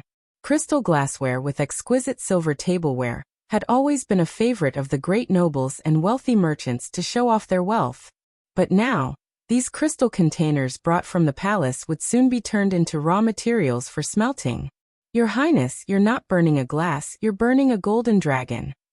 Nightingale exclaimed. I don't have time to study how to burn the sand into colorless glass, so I have to make do with this method. Roland threw a beautifully shaped crystal pot into the furnace made of Anna's black fire. Nightingale still remembered that the prince had used it to fill ale, during the afternoon tea in the castle garden, and during the celebration banquet of the months of demons. She could not help but feel a burst of pity. Under a stable high temperature, the pot quickly softened, and then turned into a sticky paste. Using sand to burn glass? Anna asked. Are they the same substance? Well, the main components are similar, but the sand contains a lot of impurities, so the burnt glass is mostly brown and green, which does not meet the requirements. So the glass is pure sand. Roland smiled. You can think of it that way. When I write this part of the knowledge in a book, you will understand how those small balls form the substance. Anyway, I won't understand. Nightingale curled her lips. Besides, the different color of the glass does not affect the function of the container. Anyway, you are not using it as a cup. Why do you have to use a transparent crystal cup? She went to Anna's side and looked at the glassware that had been recast. Although they still looked colorless and transparent, their appearance was far different from the previous crystal cups. Some looked like a tube, with a round bottom, thin and long. Some were like bottles with the bottom as big as a kettle, and the top was only as thick as a thumb. The strangest thing was a tube that was bent into the shape of a horseshoe. There was no seal on either side, so it couldn't even be used as a container. What are you planning to do with these crystal glassware? Nightingale couldn't help but ask. It's not for me, it's for the future alchemists of Border Town to use. Roland used a glass rod to stir the mucus in the black fire. They can use these vessels to extract some acids and alkali, and produce the chemicals needed for my new weapons. Sour? Alkali? Chemicals? Nightingale blinked her eyes and found that she couldn't understand what His Royal Highness was saying at all. This kind of feeling made her a little depressed. But if she asked them one by one, it would be too ignorant.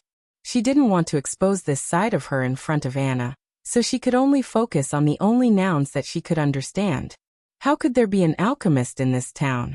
Even Longsong Stronghold doesn't have an alchemy workshop.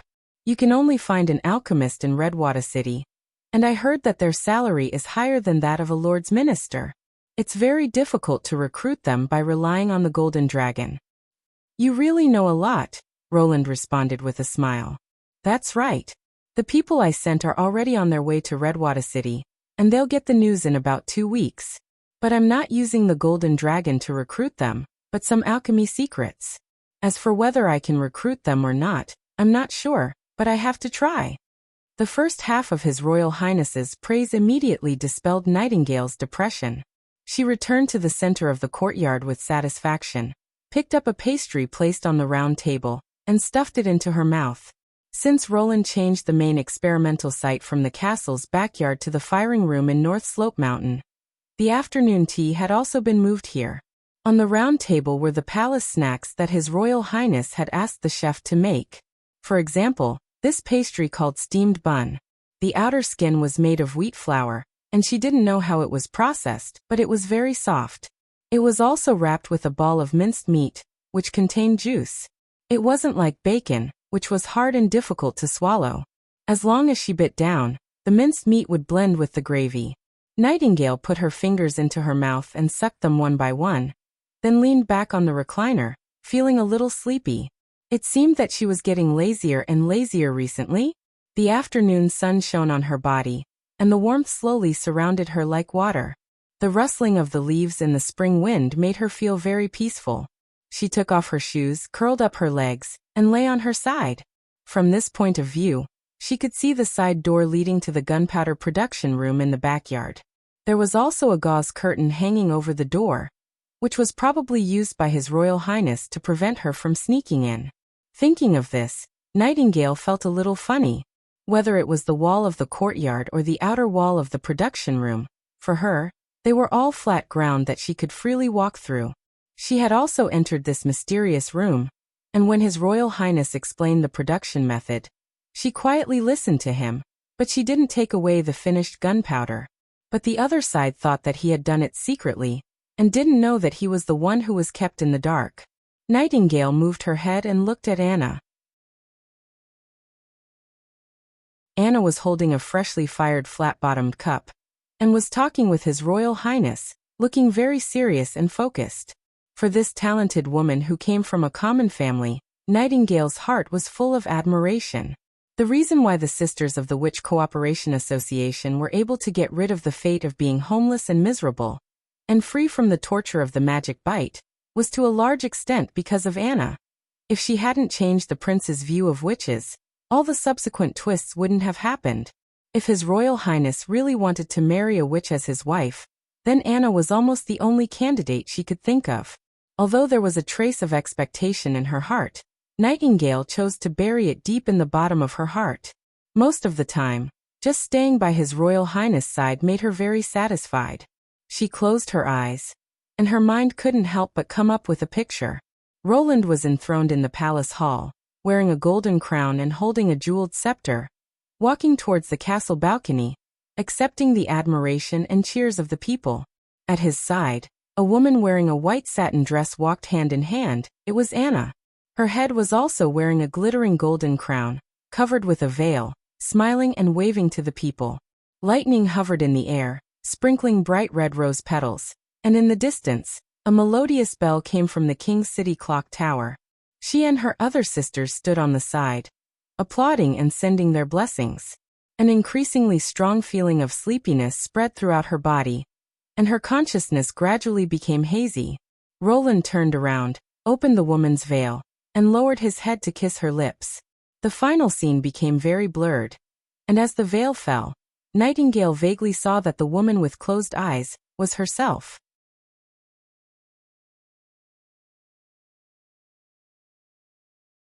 Chapter 145. Theo walked into a pub. The hot and humid smell mixed with the aroma of wine assailed his nostrils. Under the dim light, the men took off their shirts, revealing their sweaty backs, sitting at the table in the center, pouring cup after cup of poor-quality beer into their mouths, talking and laughing loudly with their companions.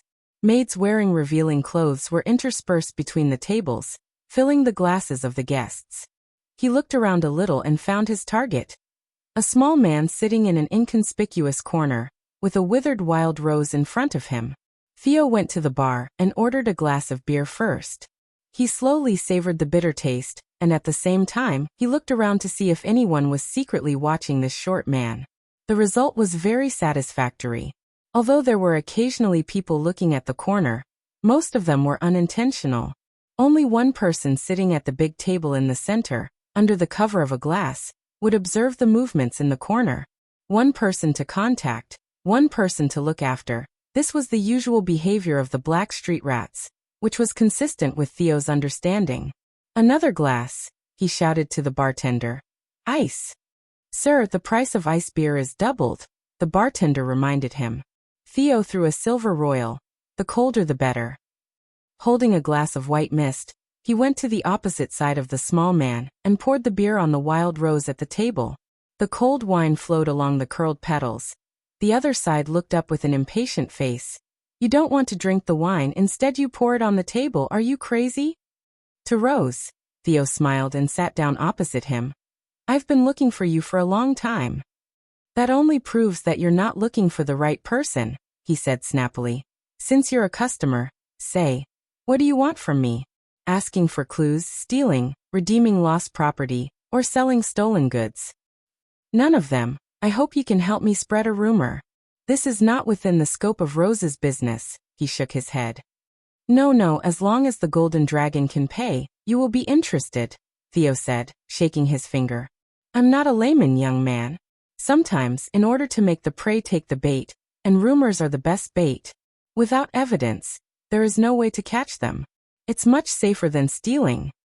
"That sounds reasonable." The man sat up straight and smiled. "Have you asked Rose for help before?"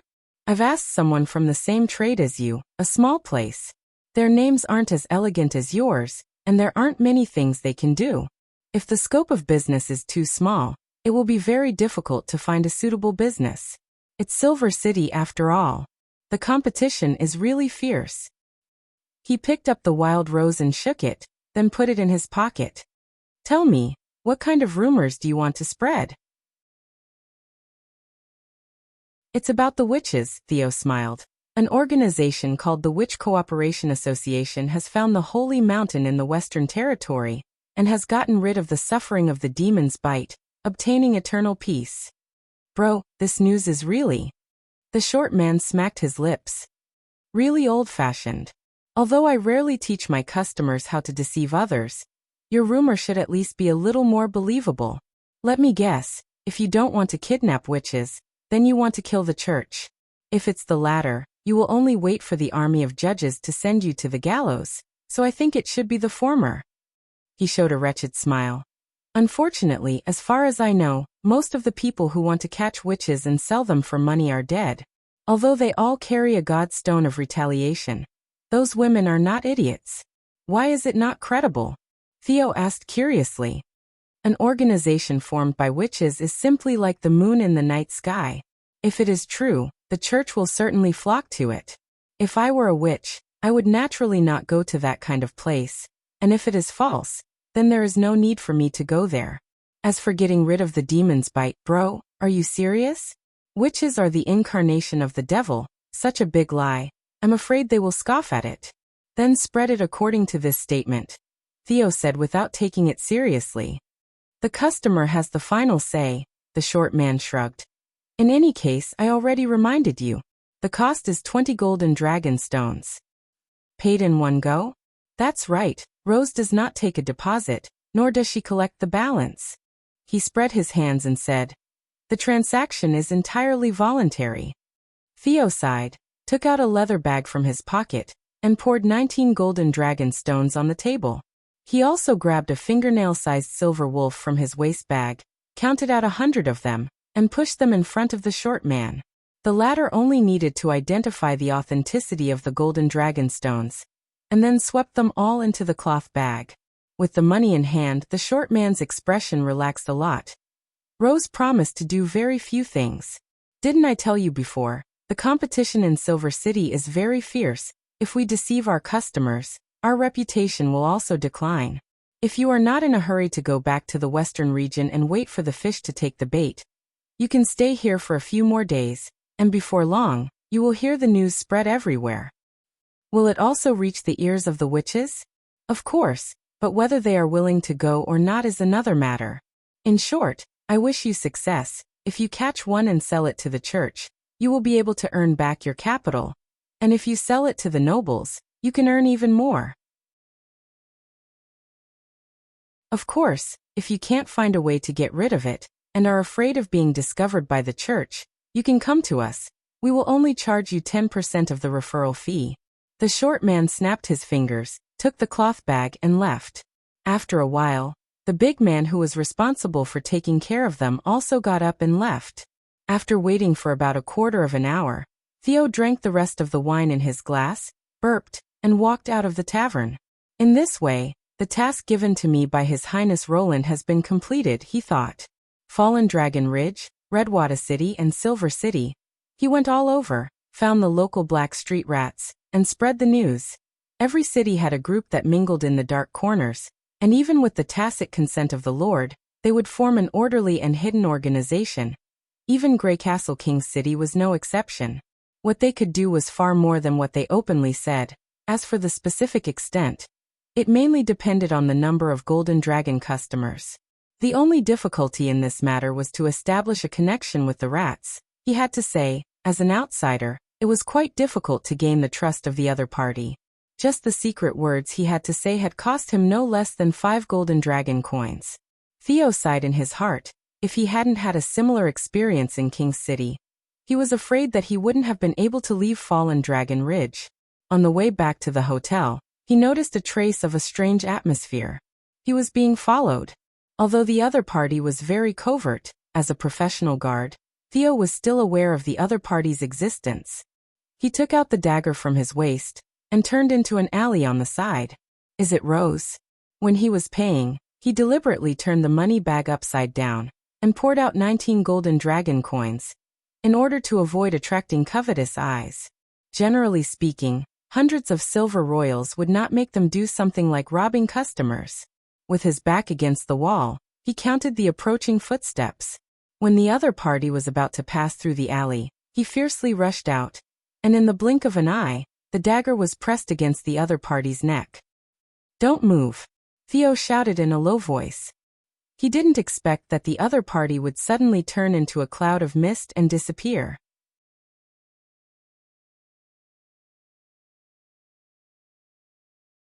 Chapter 146.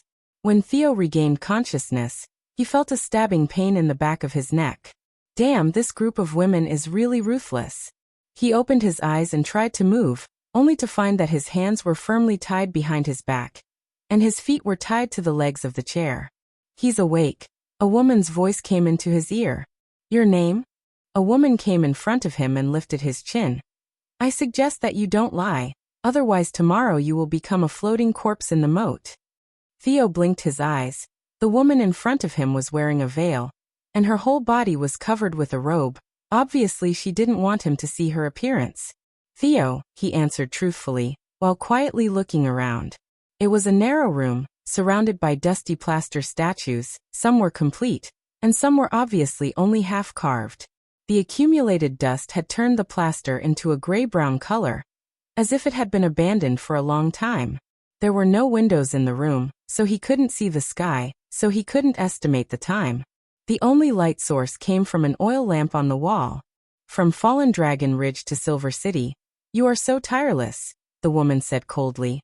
"What do you want from us?" "I'm not looking for you. The Witch Cooperation Association is looking for you." "What is the Witch Cooperation Association?" "It's a witch organization just like you. I was entrusted by them to spread the news." "Nonsense," she snapped. "I don't know where you heard this name, but the Witch Cooperation Association is far away in the sea-windward region of the eastern region. Do you think that just because you casually use a name, we will believe it?" The woman pulled out a dagger from her waist. Theo found that it was the same one he had used before. "I'll give you one last chance, don't challenge my patience." "What I said is true," he said in a suppressed voice. They originally planned to go to the impassable mountain range to find the Holy Mountain, but now not only have they found the Holy Mountain, but they have also settled down in Border Town. The symptoms of the demonic bite have also disappeared, so they want to save more witches. I swear I'm not lying. Then why did they look for you? Because I helped them. When a member of the Witch Cooperation Association was being chased by the church's army of judges, I helped her distract the pursuers. Their tutor is Kara, Vendi, and Scroll. They asked me to come here. The masked woman was silent for a moment. Then, she put the dagger back on her waist and walked behind him. Soon Theo heard two people whispering behind him. Fledglings, he said to himself. These two were good at sneak attacks, but they were complete novices at interrogations. The biggest taboo in an interrogation was to only give one chance to make a choice. If the interrogator was not given an answer, it was easy to force the interrogator into a dead end, to kill or not to kill. If he killed them, he would lose the possibility of obtaining information. If he didn't kill them, it would be equivalent to failing to fulfill the threat he had personally stated. This would seriously damage the dignity of the interrogator, and the effectiveness of the next threat would be greatly reduced. If he were to interrogate them, he would definitely start from the fingers. Every time they lied, he would cut off a finger. In this way, even if there was a mistake in judgment, it would not be a big problem. The threat of doing what he said would cause the enemy's morale to collapse quickly. It would be difficult for someone without professional training to survive such an interrogation. He pretended to be frightened, which would make the other side skeptical, and at the same time expose the fact that they had no ability to distinguish whether he was lying or not. Kara, the Holy Mountain, and the Witch Cooperation Association's information were all true and reliable, which would further strengthen the persuasiveness of his own information. Not long after, the masked woman appeared in front of him again. When did they arrive in the Western Territory? 2 or 3 months before the months of the demons, after the end of winter. They returned to Border Town and claimed that they had found the Holy Mountain. How many people are there? 40 or so. I'm not very clear about this, except for Kara. The other witches rarely appear. Theo decided to add a little more bargaining chip. Have you heard of Kara the Snake Witch? Her ability is to summon a magic snake, one of which is called Nothingness, which can quickly remove any poison. I have seen it with my own eyes. It is very magical. You are not afraid of witches? The woman's tone showed some doubt. Why should I be afraid? The witches of the Witch Cooperation Association are very beautiful. They are not demonic beasts baring their fangs and brandishing their claws, and they have never hurt ordinary people. If I were afraid, I wouldn't have run so far to help them spread the news. If someone goes to Border Town, how can we contact them? Some of them can perceive magic, so when a witch goes there, they will naturally find her. Shadow, what do you think? The masked woman looked behind him. I don't know, the witch called Shadow hesitated. Why don't we wait for my sister to come back and then make a decision? She will certainly know what to do. All right, she nodded, found a clean chair, and sat in front of Theo. Who is my sister? A guide. The masked woman's attitude had softened a lot compared to before, probably because he said that he was not afraid of witches. She felt a lot. She will take us away from here. Leave where? The other side shook her head, not answering. You are not a witch from Silver City, right? Theo continued to ask. Your accent doesn't seem to be from King's City. Silver City is very close to King's City, so the residents here are proud to imitate King's accent. She hesitated for a moment. I come from the south. Witches from all over the kingdom have gathered here, and soon they will be taken away by the guide. Theo thought in his heart, there is no doubt that this is another witch organization. They are recruiting their companions, just like the Witch Cooperation Association had done before. But where are they going? At this moment, footsteps could be heard outside the house. Sister is back. Shadow cheered. As the wooden door creaked open, Theo also held his breath. He is the one who has been using underground channels to spread the news? The newcomer's voice was mature and steady. Did you ask him anything? What he said seems to be true. The masked woman explained the contents of the inquiry and her own views. If he didn't have a deep contact with the Witch Cooperation Association, it would be impossible for him to know so clearly. Well, that's also true. She brushed past Theo and stood in front of him. Unlike the masked woman, her face wasn't covered at all. Her long black hair almost reached her waist, and her appearance seemed to be around 25 or 26 years old. But the most noteworthy thing about her were her eyes. Theo discovered that the outer ring of her pupils was unexpectedly golden, and even though she was standing in the light, he could still clearly see her star-like eyes. Theo thought that he had seen many witches around His Highness, but this woman's appearance could still be regarded as one of the best. Her left eye had a scar that ran through her brow bone, extending down to her cheek. This scar not only didn't destroy her beauty, but instead gave her an austere aura. From the first time he saw her, Theo felt that this woman was a true warrior. If the Witch Cooperation Association really found the Holy Mountain, they shouldn't have sent people to spread such news. She shook her head. This will only make the church hear about it. If they don't leave Border Town as soon as possible, I'm afraid that a disaster will befall them. Then what should we do? Shadow asked. The ship will arrive at midnight today. There are other witches on board, so you have to leave, she said without hesitation. I will escort you to the ship. As for the Witch Cooperation Association, the black-haired woman looked at Theo, who was tied to the chair. Please help me say hello to Tilly. Tell her that I will arrive a few days later. Maybe I can bring her more companions. You want to go with him to Border Town? Shadow said in surprise. But in case this is a hoax.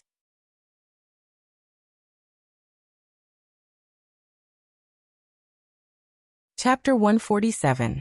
Alicia didn't expect that one day she could become a member of the emissary group. After all, when the church sent the emissary group, the members of the team were always elite warriors. Not only were they well versed in both the pen and the sword, but they also had to be able to represent the face of the church. Alicia was very confident in her fighting skills and the etiquette of the church. But when it came to appearance, a woman who was always running around the defensive line, waving her sword all day long, how could she look good? Thinking of this, she felt a little uncomfortable. According to Mira, they were going to the western town of the Kingdom of Grey Castle to negotiate a case of the royal power shielding witches for blasphemy.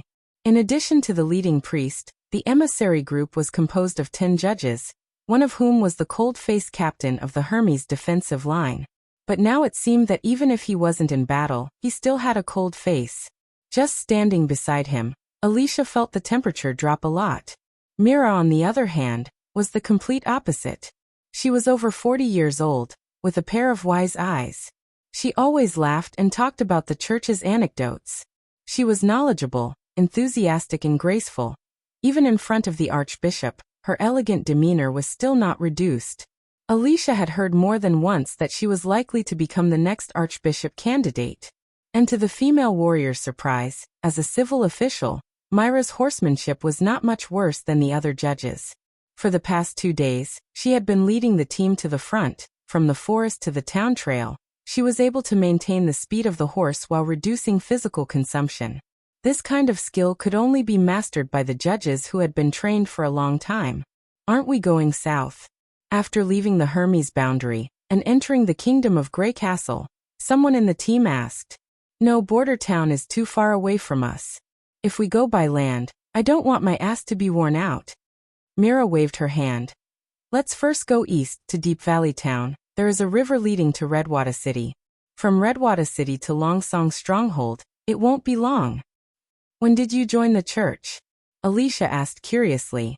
Not only do you know all kinds of interesting things about the holy city, but also the secular world. 12 years ago, when I was exactly 30 years old, Mira replied. So late, she said in surprise. As far as I know, the older you get, the more difficult it is to understand the teachings of God. It only took you 10 years to be promoted from a follower to a priest. It's incredible. Yes, Mira smiled. This is the charm of the church. I was originally the daughter of a merchant. I followed my father to the 4 great kingdoms as a merchant. When I brought the ordinary goods from one place to another, the price would be several times higher. For example, the emerald corals from the Wuxia County could be bought from the local fisherman for only 20 to 30 silver royals.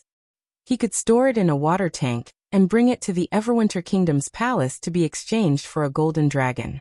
If the quality was good and the shape of the branches were even, they could be sold for more than 5. I often wonder why the same item has 2 different values. Because the rarer something is, the more valuable it is. Alicia asked. I also thought so at first, the priest nodded. But then something happened that changed my opinion.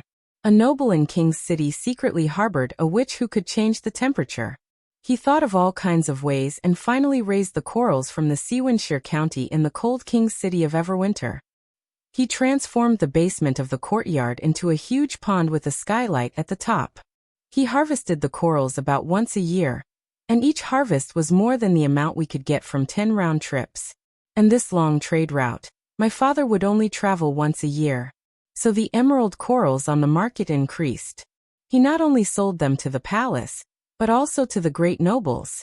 If the rarer something is, the more valuable it is, the price of the emerald corals should continue to fall. But after only 2 years, the palace refused to accept the low price of the corals, thinking they were all counterfeits. My father sold the corals not only did not reduce the price, but also doubled. As for the nobles who hid the witches, they were caught by the church and burned at the stake together with the witches. But I know, the corals he raised were not counterfeits. They were no different from the emerald corals my father transported. The rarer something is, the more valuable it is not a wrong idea, but there are many reasons to determine the price of goods. This is only the simplest example. Because the Palace of Everwinter regarded the emerald corals as a symbol of luxury, artificially setting its value. When more emerald corals appeared, it caused an impact on the rules of the royal family. So on the day of the execution, the queen also celebrated. Do you think these goods are like us in the secular world? Like what? Alicia did not come back to her senses. Like the people under the power of the king, child. Mira said word by word. We are given a price from birth, but this price is not the embodiment of our true value. We are like these emerald corals. Obviously we are all the same, some are cheap, and some are unattainable. Unattainable? You mean the nobles? The nobles are the corals of the Palace of Everwinter, the priest said with a smile. They are born no different from us, a pair of hands, a pair of feet, a pair of eyes, and a mouth. However, they are artificially set to the highest value. This inequality is not due to their own ability, but from the rules of the king. So I joined the church, at least in the new holy city Hermes. Your birth will not limit your value. If we can turn the whole continent into the church's final holy city, the so-called kingdom of God will be nothing more than this. What you said is really great. Alicia nodded repeatedly, her heart excited. If they could really establish the kingdom of God described by Mira, people born without distinction of blood, and without untouchables and slaves, what a wonderful scene it would be. Kingdom of God? Humph. How many people do they want to turn into cold-blooded monsters? The cold-faced captain of the army of judges shook the reins and stepped forward. Sir Priestess, how much do you know about the God's punishment army? Hey you. Alicia was about to tell him to pay attention to his manners, but before she could say anything, Mira stopped her. The God's punishment army is the church's most powerful warrior. They are the faithful, willing to sacrifice, brave and fearless army of judges. The most powerful is not bad, but the army of judges is also not bad, but they will not transform into warriors, but a group of emotionless monsters. He coldly dropped this sentence, spurred his horse to run to the front of the team. What a rude person, Alicia said bitterly. When Hermes saw him, she felt that he was calm in the face of danger. He had the calmness of a commander and the bravery of a warrior. How could he become such a person now? It doesn't matter, he is just restless. Mira shook her head. In order to build the kingdom of God, there will inevitably be setbacks and sacrifices, but at least we are willing. When the team arrived at the next town, it was already late, so the priestess took the delegation to the church to rest. After eating, Everyone went back to their rooms to sleep, but Alicia followed the captain of the army of judges and stopped him in the aisle. Sir Mira is our leader. What do you mean by doing that? Have you forgotten all the rules and regulations of the church? Your name is Alicia, right? He was silent for a moment before he opened his mouth. Yes, now I am the same as you, a captain of the army of judges. As early as the months of the demons, I asked for your name, but you didn't say anything. Now can you tell me your name? Abrams, he said expressionlessly. As for why I did that, do you have brothers or sisters? No. Alicia suddenly remembered that he had once said that his brother was a God's punishment soldier. I do. He and I grew up together in the church. We knew each other as if we were the same person. Later, he took the initiative to accept the God's punishment soldier transformation, and I never saw him again. The presiding judge told me that his transformation was very successful, and now he is out on a special mission for the church. I was sincerely happy for him. He paused, until one day, I saw him again in the cathedral. I called his name, and wanted to hug him, but guess what I saw? Abram's face showed a trace of pain. A stranger. As if he didn't see me at all, he walked straight past me, his eyes were lifeless, staring straight ahead. His behavior was not like that of a human. A chill ran down Alicia's spine. She wanted to shout that he was lying, but no words came out of her mouth.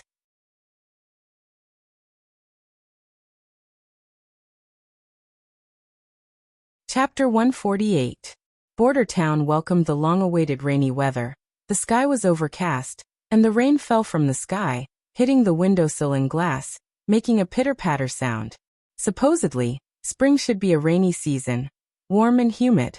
But in Border Town, since the end of the months of demons, the number of times it rained could be counted on one hand. Fortunately, the farmland was next to the river, so it was very convenient to water it. Now, the heavy rain dispelled the oppressive atmosphere. Nightingale opened the window, letting the fragrant smell of the earth flow into the room. Looking from afar, she could see that the crops on the other side of the Redwater River had already sprouted. The green wheat seedlings were endless, extending to the end of the field of vision. Under the washing of the rain, these crops looked extremely bright, forming a sharp contrast with the gray river. Roland stretched and threw the quill in his hand into the pen holder. Finished drawing? Nightingale asked. Well, a brand new weapon, it can increase the firing speed of the gun several times. Roland stacked more than a dozen blueprints together. I named it a revolving rifle. Do you want to see it? No, she curled her lips. I can't understand it anyway. This is only the basic model. If the barrel is shortened, it will be a revolving pistol, which can be carried around. But if you want to use it, you still need to solve another key technology. When the time comes, I will give each of you one, and you will no longer have to fear the church's army of judges. You mean it can allow an ordinary woman to knock down a fully armed man? Not just one, but several. Roland smiled proudly. If we're lucky, it won't be a problem for us to defeat 5 men. Nightingale showed a look of disbelief, and just as she was about to say something, there was suddenly a knock on the office door. Your Highness, Barev's apprentice has returned from King's City. He also brought a saltpeter merchant. He is now waiting for you outside the castle. Assistant Minister's apprentice? Roland thought for a moment, then remembered this matter. During the attack on Longsong's stronghold, there was not much gunpowder left in the town. He had sent his guards to Fallen Dragon Ridge and Redwater City, hoping to obtain a new source of saltpeter. Barev's acolyte was the last to be sent out, and his destination was the royal capital. After all, there were all kinds of goods there. Moreover, with the arrival of summer, the production of saltpeter would definitely increase greatly. Unexpectedly, the last person to be sent out was the first to bring back good news. Bring them to the living room. I'll be there soon. Roland looked at the sky. Also, ask the kitchen to serve a dessert. When he turned around, Nightingale had already disappeared. However, he knew that she was by his side. When Roland walked into the reception hall, the saltpeter merchant was also led into the hall by the guards. She took off her wet cloak and straw hat and bowed to the prince. I am Marjorie Farman from King's City. Greetings, Your Highness Wimbledon. Seeing that the person was actually a woman, Roland was slightly startled. The business environment in this era was far less safe than in the future. Not only could they run into bandits and refugees, but there were also local bullies and underground forces in the town. Therefore, female merchants were not common. Like lightning, she had brilliant blonde hair, but her hair was thicker and longer. She was probably in her 30s. Perhaps because she was an ordinary person, there were wrinkles around her eyes and forehead. Her skin was darker and looked a bit rough at first glance. However, judging from her face, she was not a Majin, but a fjord resident. Sit down. The prince made an inviting gesture, then sat down in the main seat. You are not from Grey Castle, are you? Why do you say that? Marjorie smiled. Your hair color is very rare in the mainland kingdom. As far as I know, most of the people on the other side of the strait have beautiful blonde hair. I also know an explorer from the other side of the sea. You are really knowledgeable. My hometown is indeed in the fjords, but I have been living there for more than 10 years. Now I live in King's City, so I can be considered as half a Grey Castle resident. She paused. You just left King's City not long ago, maybe we met somewhere. I am very honored to live in the same city as Your Highness. Sure enough, a successful businessman was very good at talking. Even though he knew that the other party was flattering him, Roland still felt very comfortable in his heart. At this moment, he felt a strong pinch on his right side. Well, at this time, there is no need to judge the authenticity of the truth, Comrade Nightingale. But when it comes to explorers, this is a great title in the fjords. Marjorie went on to say, you may not understand, but the land that the people of the fjords can live on is very rare. There, the sea rises and falls. Some islands will be swallowed by the sea when the tide rises, while others will erupt all day long with flames and smoke. The stones will melt under the high temperature, converging into a dark red river. Only those who open up new channels, or find new suitable inhabited islands, are qualified to receive this title. The average person will not call himself an explorer. Haha, she not only calls herself an explorer, but also calls her father the greatest explorer. Roland shook his head with a smile. She's just a child. She likes to think of herself as a great person. In the fjords, even children will not easily say this title. Marjorie frowned. Did she mention her father's name?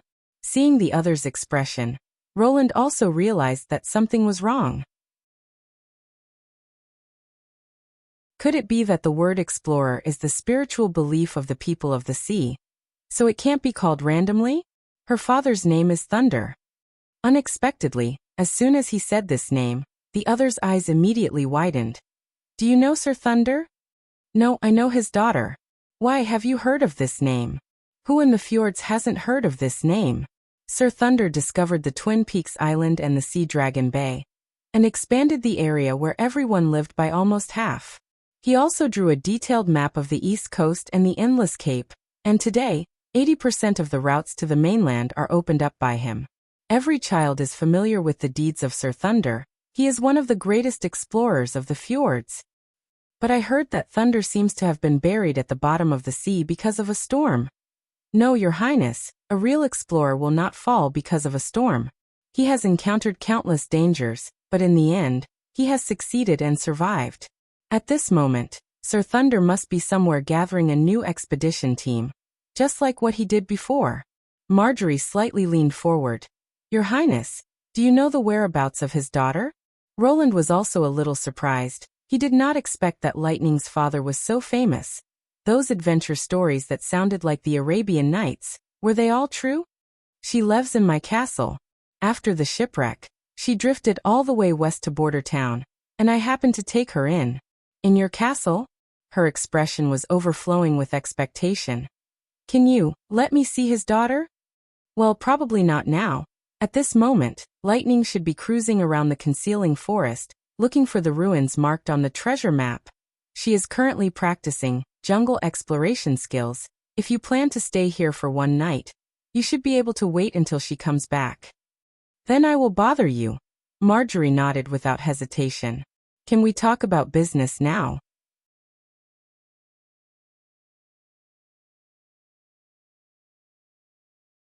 Chapter 149. Do you specialize in saltpeter in King's City? Roland cut to the chase. No, Your Royal Highness. Marjorie no longer had a formal smile at the moment, and her tone was a bit more intimate. I manage a lot of things, from gems to cloth, from hotels to pubs. In fact, a month ago, I didn't sell saltpeter. It's just that the original owner of the saltpeter field lost everything in my casino, so he had to mortgage the entire field to me. Not only does she sell all kinds of goods, but she also runs a service business. What is this merchant's background? You should know that opening a casino in King's City isn't something that can be done with money alone. He knocked on the table, but Nightingale pinched the middle. This meant that the other side was carrying a godstone of retaliation, so she couldn't tell whether she was lying or not. Wait. Since she couldn't tell, why did she pinch her right side so hard before? Roland coughed twice, resisting the urge to turn around and ask. He had heard that after some merchants from the fjords settled in the Four Kingdoms, their businesses would grow bigger and bigger, and the wealth they accumulated would be unimaginable. After all, the people of the sea were born merchants. With a very adventurous spirit and a keen sense of smell, they were good at capturing business opportunities. Many of them, after becoming rich, were sheared like sheep, and some of them succeeded in establishing a foothold, bribing the local relations, and forming a relatively stable alliance of interests. Could it be that Marjorie is also one of the rich? That being the case, Roland decided to go straight to the point. I need a lot of saltpeter, the more the better. But the western region of the kingdom isn't a hot place, especially the town near the impassable mountain range. Your Royal Highness, do you really need so much saltpeter? She curiously asked. In the outskirts of King's City, I have 3 saltpeter fields, enough to supply a medium-sized city's aristocracy with ice. 3 saltpeter fields. Roland was suddenly overjoyed, but the expression on his face didn't change. I intend to build a cold storage in the castle basement, to store some perishable food. If you give me the right price, I want all of these saltpeter. Since you said so, she nodded. I can ship all of the saltpeter to Border Town, and only charge you 90% of the market price. But what? I don't really want the golden dragon. They're filling up my warehouse. I heard that you have some very special products here. If possible, could you use these to replace the golden dragon? I will be happy to come to an agreement with you. A special product? Roland was stunned. This was the first time he had heard of someone not wanting the golden dragon. Yes, for example, a self-operating black iron creation. Marjorie leaned forward slightly. Your servant said that this thing only needs to be lit to boil water, and it will have amazing power. In fact, it was because of this that I decided to personally come to Border Town. Otherwise, selling the saltpeter directly to the nobles of King's City would be more in line with my interests. The further the transportation distance, the greater the loss I have to bear. What a pleasant surprise, Roland thought. Although he didn't know how Barev's apprentice came to know about the steam engine, it was obvious that this merchant from the King's City was very interested in it. He was very clear how amazing the profits of industrial products were, especially this kind of mechanical product that could only be made by himself.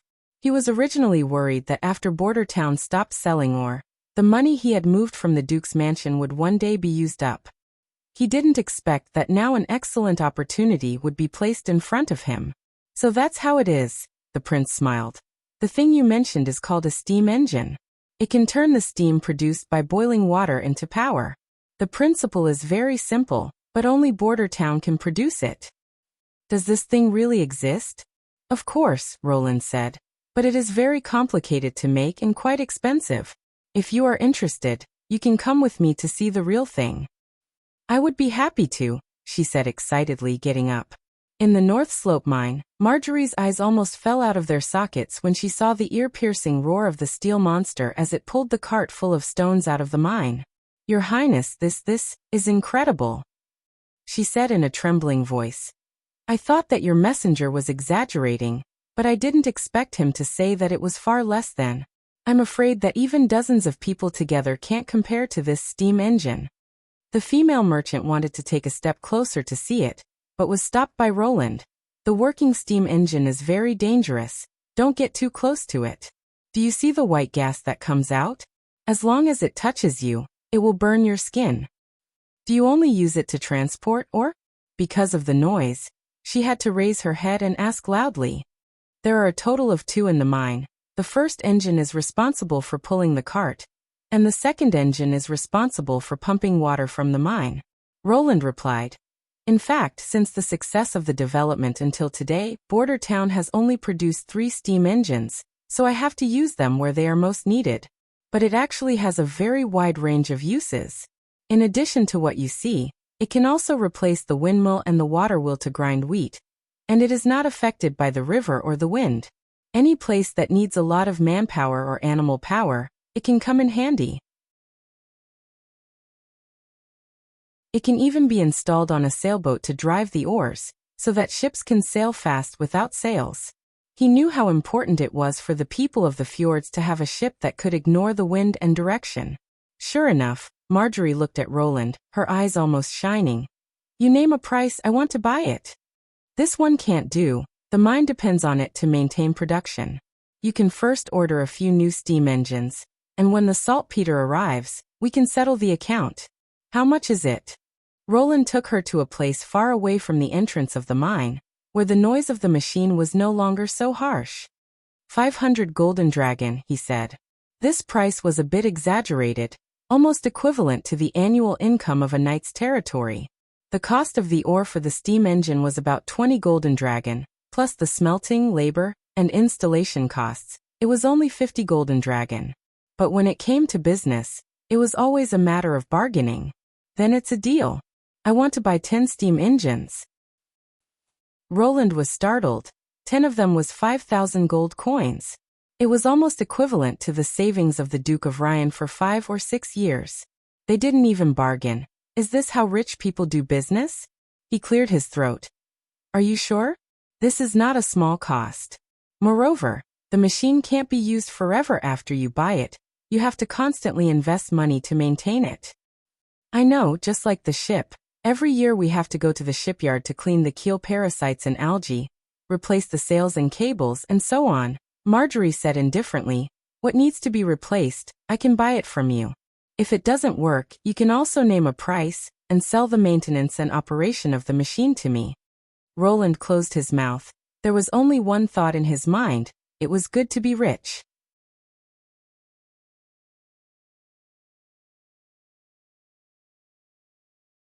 Chapter 150. Lightning was flying over the concealing forest. In her eyes, the world seemed to have become smaller. As far as her eyes could see, the details disappeared one by one, leaving only patches of color. Brown was the earth, gray was the mountains, green was the forest, and blue was the river. Green occupied the majority of her vision. Unlike the bright green grass of Border Town, the green here was a mixture of gray and black, deep and thick. Whether to the west or to the north, she couldn't see the end of this dark green. If she looked at it for a long time, she would feel like she was falling. Lightning had to look up at the sky from time to time, dispelling the growing sense of restraint. Behind her, the gray clouds were very low, covering the peaks of the impassable mountain range, shrouding Border Town in rain and fog. At the moment, she was looking for the ruins of 450 years ago in the concealing forest, which was undoubtedly a great adventure. Half a month ago, when she heard the task Roland gave her, Lightning immediately patted her chest and agreed. Unlike the snake magician Kara, who didn't want to let go of the ancient book, His Highness Roland repeatedly told her that this drawing could only be used as a reference, and told her to pay attention to safety. It didn't matter if she couldn't find it. This made the little girl very happy. She knew that what His Highness said was right. Even if it was a castle, after more than 400 years, it would be swallowed up by the plants growing everywhere, gradually turning into a pile of dust. But she still wanted to find this place. Determining the position of the six-pointed star was equivalent to determining the position of the holy city of Tequila. After hearing the ins and outs of the matter, Lightning naturally understood what Tequila meant. There, she was likely to help His Highness discover the real reason why the church broke out with the demons. This was much more exciting than her father taking her to explore the route. In accordance with the method of making a nautical chart, Lightning drew a square piece of parchment full of equidistant grids. And then based on the distance she flew over a period of time, she simply calculated the contents of the grids to be filled. When the squares were filled, almost the entire area was searched. Now she had filled half of the squares. The rain clouds were approaching faster than lightning had imagined. The little girl could even faintly hear the rolling thunder in the clouds. She lowered her altitude and flew towards the forest below. At this moment, a grayish-white shadow flashed past the corner of his eyes.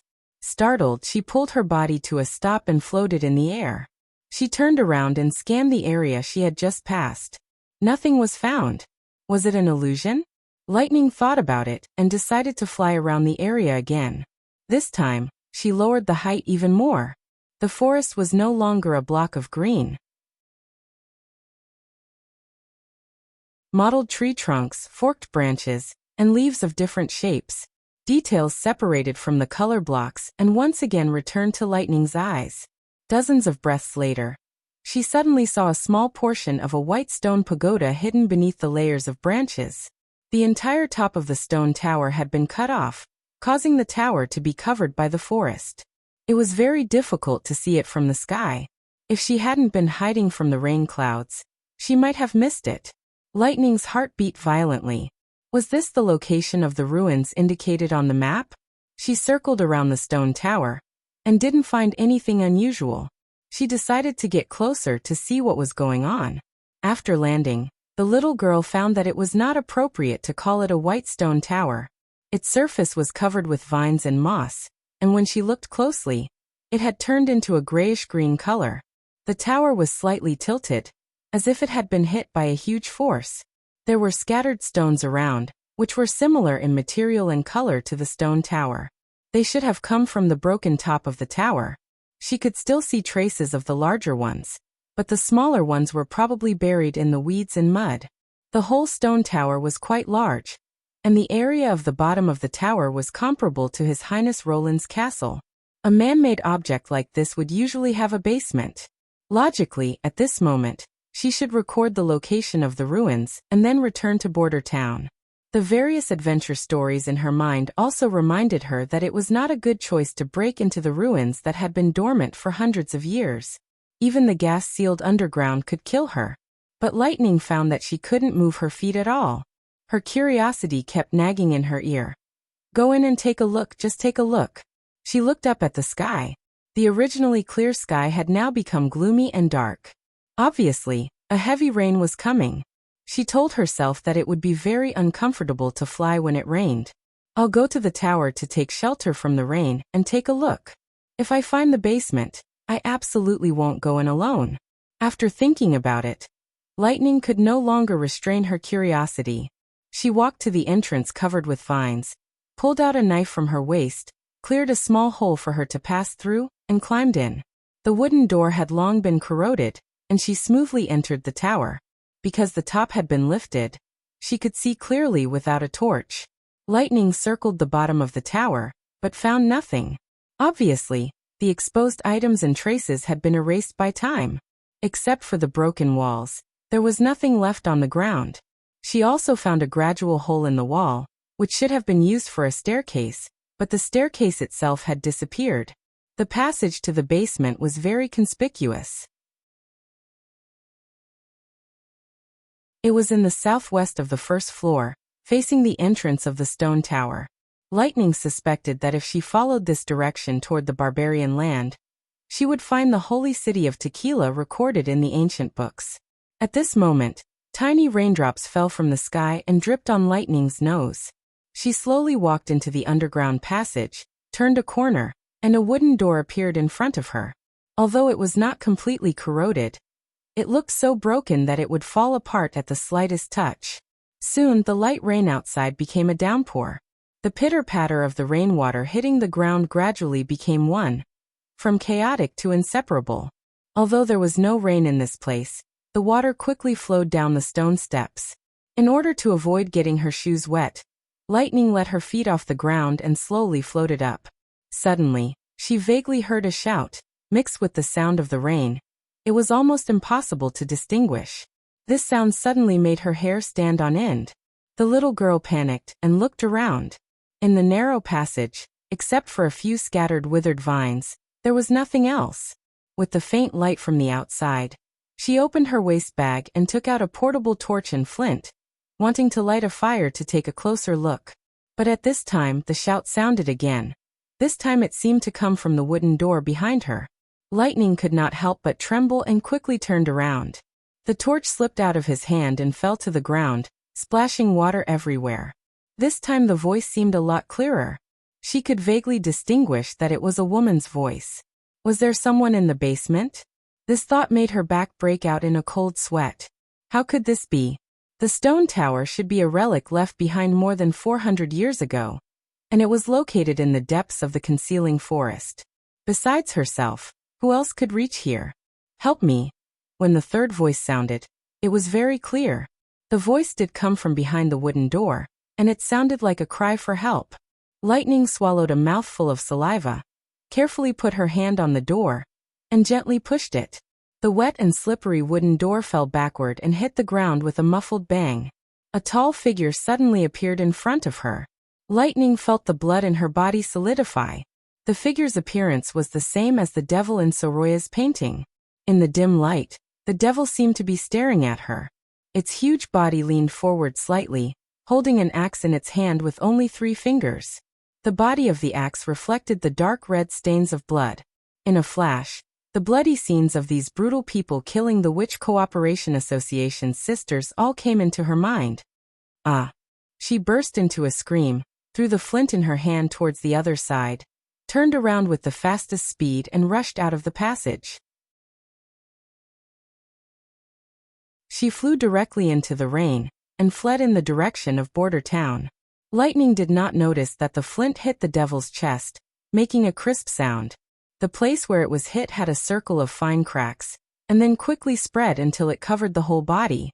The devil's body collapsed under these more and more cracks, turning into a burst of white dust that disappeared with the wind.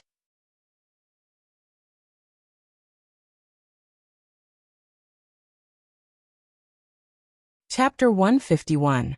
After visiting the steam engine, Roland and Marjorie returned to the castle office and continued to discuss the details of the trade contract. If this kind of negotiation involved bargaining, it was common for the two sides to argue for a day or two, so generally the Minister of Finance would be responsible for the negotiation, while the Lord only needed to state the quantity and the bottom line. However, since the other side had already finalized the price, Roland could save a lot of effort. I expect that the next time I come, it will be a month later, and at that time, 3 single-masted ships full of saltpeter will arrive with me. The female merchant quickly wrote on the parchment. Calculated at 90% of the market price, it is worth about 315 golden dragon. At that time, the town will be able to produce almost 2 steam engines. Roland deliberately lowered the number, which is 1,000 golden dragon. You can use the golden dragon to make up the difference, or you can use other goods to replace it. What kind of goods do you need? Iron, copper, lead, and green vitriol, he said. They are all common minerals. But for the first 3, I don't need ore, but smelted metal ingots. In addition, I also need 10 sets of crystal glassware. As for whether or not it is carved, whether it is a kettle or a wine cup, it doesn't matter, but it must be the best products produced by the King's City's alchemy workshop. If the price exceeds the difference, I can make up for it or deduct it from the next month's cost of the 2 steam engines. You think of me as your exclusive merchant, Marjorie chuckled. Although I don't operate a mine, I know a few people in the same trade who specialize in or trading. It's just that I never expected that such a desolate border could contain such a huge business opportunity. There are only a few nobles living here, but we have to consume a lot of saltpeter. This town was originally built for the North Slope mine, but we still have to buy minerals from outside. This is simply not in line with my business common sense. Your Royal Highness, your territory is incredible. One of the major characteristics of industrial production was to swallow a large number of raw materials and export the finished products. Roland spread his hands. The town will ask for more in the future. I think we can reach a long-term agreement. At this moment, Marjorie's eyes suddenly widened, and she looked behind Roland in surprise. The latter was stunned, and subconsciously turned his head, only to see a drenched Lightning clinging to the floor-to-ceiling window, her hands clutching the glass, her face full of panic. Her face was pale, and her hair stuck to her forehead, with water droplets constantly dripping down from her hair, as if she had just been fished out of the water. Roland quickly got up and opened the window. After Lightning flew into the room, she threw herself into Roland's arms. Her panicked expression immediately relaxed, and her body softened as she fainted. "Nightingale, quickly call Nana," he anxiously said. "Yes." A reply came from the empty side. What was going on? She shouldn't have encountered demonic beasts or demons in the air. Could it be that the other party also had the ability to fly? Roland roughly examined Lightning's body. When he found that there were no obvious injuries, he was slightly relieved. "Your Royal Highness, is she the Lightning you mentioned?" Marjorie covered her mouth, slowly approached the prince, and carefully looked at the little girl in his arms. Roland's heart thumped. "Damn, how could I forget her?" He shouted towards the door. "Sean." The guard answered and entered the office. "I'm sorry, Ms. Marjorie. I can only ask you to stay here for a while." The prince stood up with Lightning in his arms. "Take this King City merchant to the guest room on the first floor. Without my order, don't let her out." "Yes." "What?" "No, Your Royal Highness, please wait." She suddenly realized. "I have no malice towards witches, not to mention that she is Thunder's daughter. I will not go to the church." "I'm just in case," Roland interrupted. "Later, I will come to you to verify." "Your Royal Highness." She woke up. Nightingale opened the door and said. Roland nodded and followed Nightingale into the bedroom. The bucket next to the bed was still steaming, and the soaked clothes were casually hanging on the edge of the bucket. A group of witches surrounded the bed. Vendi was sitting on the edge of the bed, gently combing the little girl's still wet hair. Lightning's previously pale face was now a little rosy. She reclined on two pillows. The quilt was pulled up high, and only half of her head was exposed. Her eyes were staring straight at Roland. "How is the situation?" "She's not injured. She's in a coma due to the exhaustion of her magic," Nightingale replied. Vendi helped her wash her body, and carried her into the quilt. She woke up not long after. He walked to the bed and smiled at Lightning. "What happened? Why did you fly back in a panic in the rain?" "I found the ruins," she muttered in a low voice. "But there are demons inside." This sentence made everyone's complexion change. "Did you go inside?" Scroll asked. "No." Lightning shook her head and told them what had happened. The demons were guarding the basement door, and there were people inside calling for help. But I was too scared, and only thought about running away. I didn't think of a way to save her. She shrunk her head into the quilt. "Am I not qualified to be an explorer?" "No, you did a good job," Roland comforted her. "A good explorer knows how to judge the situation, and won't deliberately put themselves in danger. You couldn't save her by yourself, so running away was the right choice." "Is there a witch in the stone tower?" Vendi pondered. "Except for witches, no one can reach the depths of the concealing forest. Witches also won't go there." Scroll shook her head. "It's a ruin from 450 years ago. If you don't have a map to guide you, finding the location of the stone tower in the vast forest is as difficult as ascending to heaven. Unless what?" Roland asked. "Unless someone has been living there," Scroll slowly said. "You mean that they didn't set out from the kingdom, but from 450 years ago? They have been continuing their descendants there, living in isolation?" The prince rejected this speculation in his heart. Living in the virgin forest, what kind of concept was that? Elusive beasts, all kinds of terrible insects and poisons, without a stable source of food. Even Bear Grylls couldn't live in the forest for a long time. What's more, this world also had several months of snowy winter, coupled with demonic beasts and demons running amok. Settling in the concealing forest was simply suicidal. He looked at Lightning. "Are there any signs of human habitation near the ruins?" "No." The little girl shook her head. "Maybe there is more than one map," Soroya said. "Maybe there are people like us, also looking for the whereabouts of Tequila." "No matter what, we can't help them," Leaf sighed. "Except for Lightning, No one can quickly go to the stone tower. I'm afraid we won't know the real situation until we go there. Roland touched his chin. In short, it's good to be able to come back safe and sound. Tonight's classes will be stopped for a day. Everyone should have a good rest. When the time comes, the puzzle will naturally be solved. Leaving Lightning's bedroom, he said to Nightingale, "Next, we still have a problem to solve."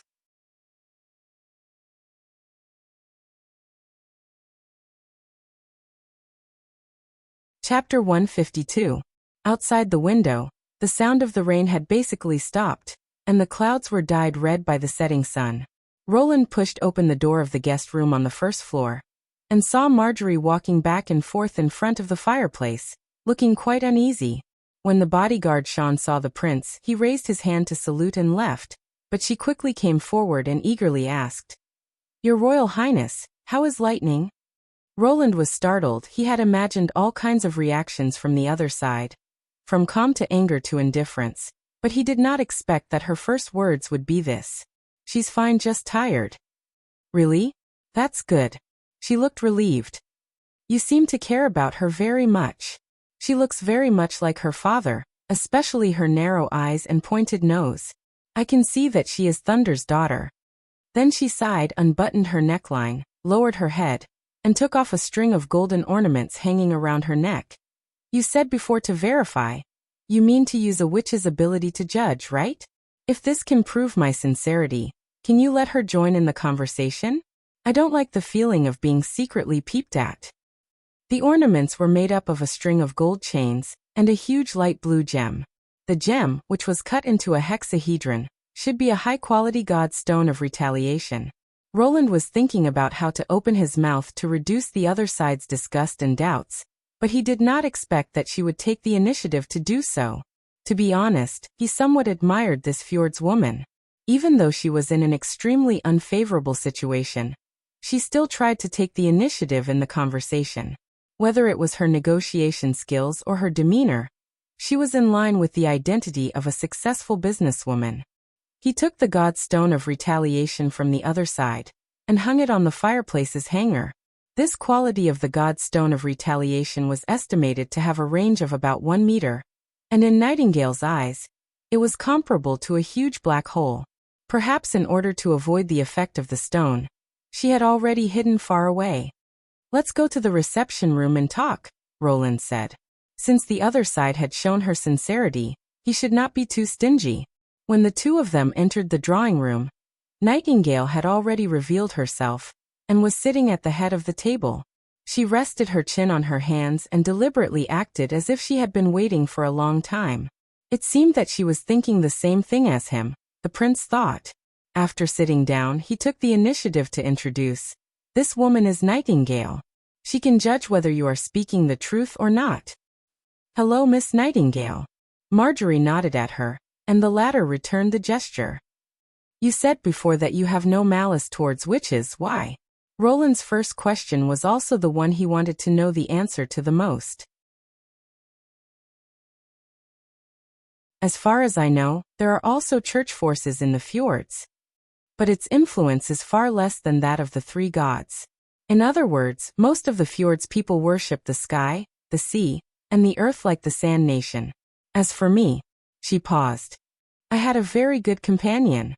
On one of our fishing trips, we were caught in a storm, and our sailboat was broken by a huge wave. She had become a witch in this disaster and could breathe like a fish. She found me while I was unconscious and dragged me ashore." "What happened after that?"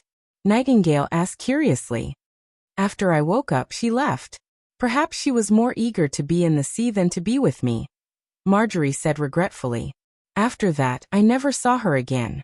The people in the village often said that she would appear when the sea was covered in fog, and use her singing to guide the fishing boats away from the reef.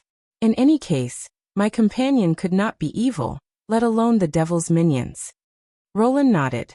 Witches were awakened from ordinary people. If they had a deep contact or understanding with them before their awakening, it would be difficult to change the impression formed by the church's unilateral words. "You seem to have a good understanding of witches' abilities? With just a few words, you guess that I might have more than one witch hidden here." To be honest, because of my childhood companion, I was very interested in witches, and had thought of taking in this group of strange women. Marjorie smiled. Unfortunately, King City is not like Border Town, and finally because the risk was too great, I gave up. Lightning's actions seem to be very close to you, plus her identity as a witch. So I thought maybe you, like me, don't hate witches.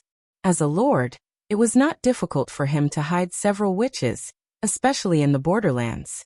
But you still have to be very careful. If they are discovered by the church, it will be very difficult for you to protect them.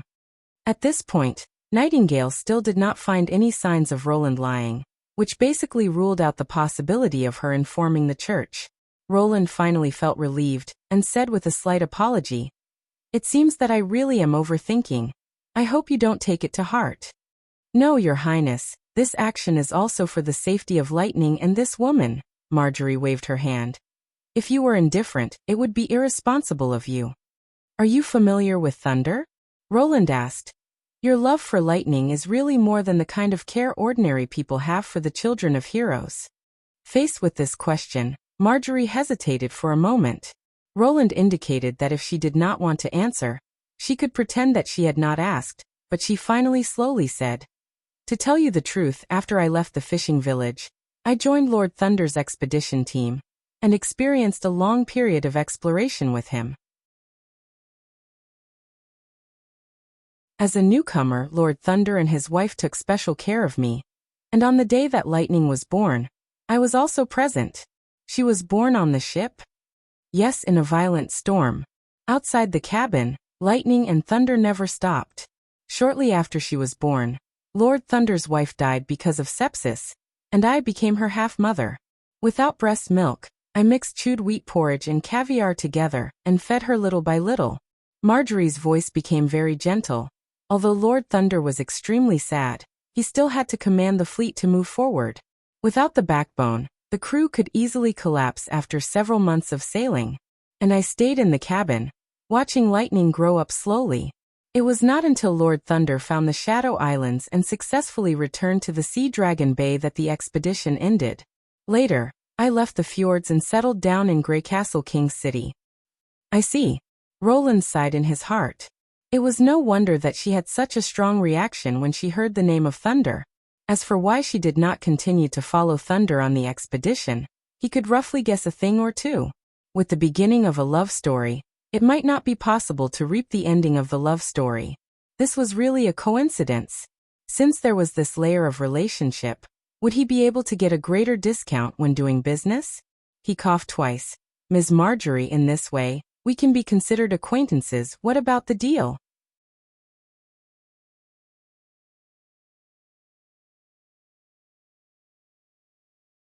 Chapter 153.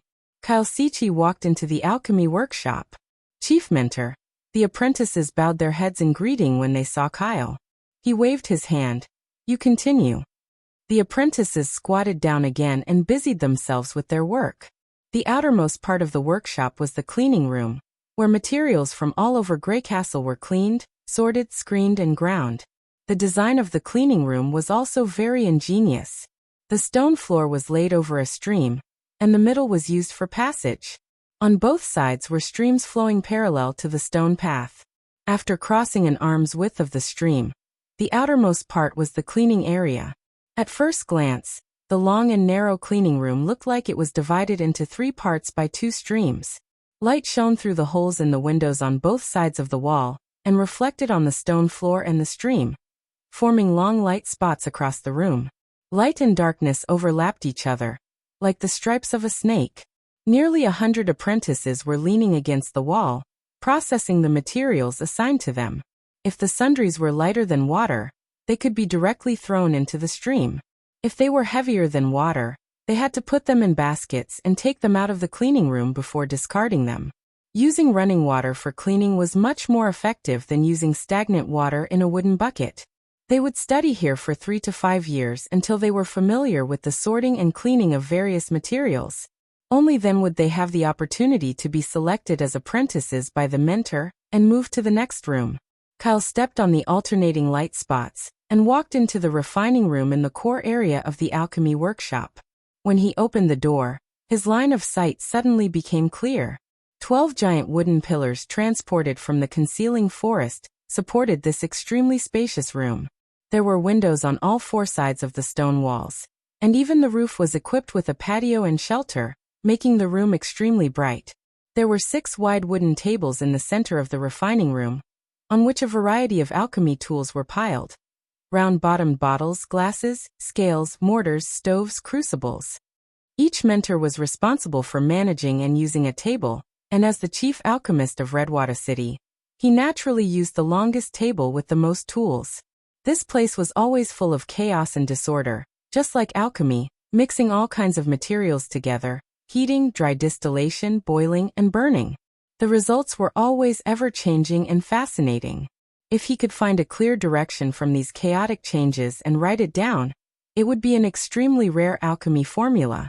Those who could create their own alchemy formulas could be called alchemists.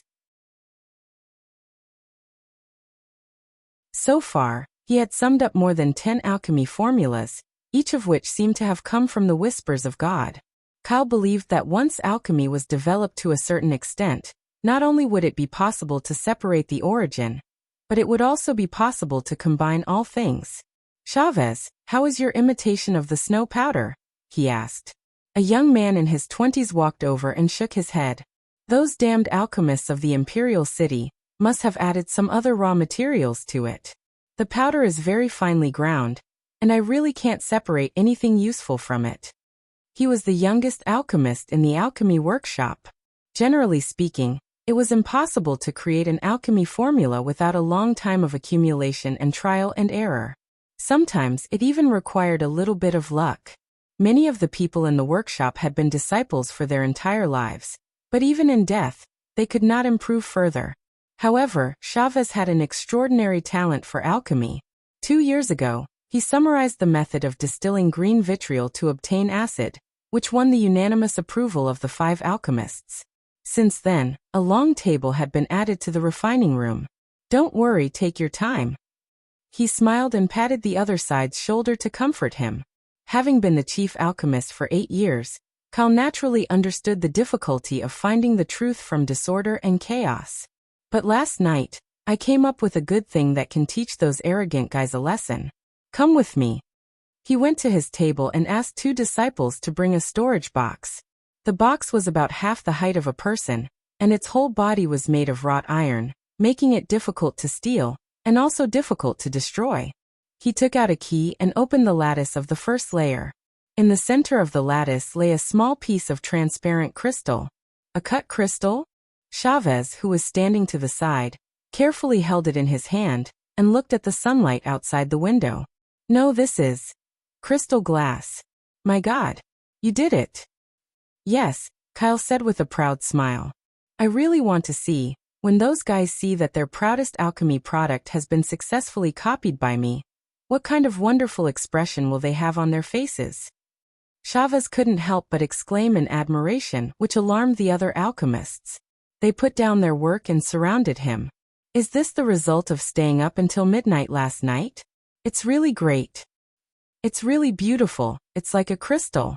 Congratulations, with this, the position of our alchemy workshop in the Duke's heart will greatly rise. How did you make it? Can you tell me?" Kyle nodded. "We all know that the composition of glass and river sand is very similar. The reason why the color of glass produced by river sand is different is because they contain impurities. Either we find a way to remove the impurities, or we find a way to get a purer sand. Everyone is trying in this direction, and I am also doing the same. The success of this alchemy is largely due to an accident. I chose the fine white sand from Willowtown and the sandstone from Fallen Dragon Ridge." The crowd gathered around him and listened quietly. When he finished, the alchemists all breathed a sigh of relief. "So that's how it is, you are really very thoughtful." Crystal was a rare and expensive gemstone, and a colorless transparent crystal was even rarer. Only the cleanest and brightest glass could be called crystal glass. Relying on this product, the alchemy workshop of the King's City had steadily surpassed the alchemy workshop of Redwater City. The amount of gold royals they earned every year made the Duke of Redwater City envious. But now this situation would soon change. If Chavez could figure out the composition of the snow powder, coupled with the double stone acid method, they would completely surpass the King's City alchemy workshop. At that time, those guys who only knew how to look down on others would have no choice but to lower their cock-like heads. Thinking of this, Kyle Sichi's mood became even more cheerful. Just as he was about to sift through the second batch of raw materials for the crystal glass, a disciple hurriedly came to his side. "Chief Mentor, there is a messenger from border town of the western region who wants to see you. He has brought a letter from the fourth prince, Roland Wimbledon." The fourth prince. Kyle frowned and thought for a moment. It seemed that there was indeed such a person in the Greycastle royal family. He knew very little about the affairs of the aristocracy. In his impression, this group of people were ignorant, only fighting for power and wealth. "What does he want from me?" "I don't know." The messenger said that as long as you read the letter, you will naturally understand His Highness' meaning. The chief alchemist showed an extremely impatient look. The content of the letter was presumably either to recruit him with a large sum of money, or to denounce alchemy as a demon's trick. But since the other party was a prince, he still had to maintain basic etiquette. "Take me to see him, and when I get the letter, I will make him leave."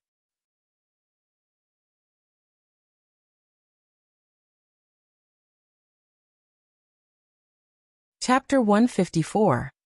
When Kyle Sichi returned home, it was already completely dark. After dinner, accompanied by his family, he returned to his study and wrote the raw material formula and material selection experience of crystal glass into his book, The Door to Alchemy, which recorded his journey from an apprentice to a chief alchemist. It also included all the alchemy formulas summarized by the Redwater City Alchemy Workshop over the years. Kyle believed that with this book, he would be able to leave his name in history. Even after thousands of years, those alchemists would still deeply remember his name.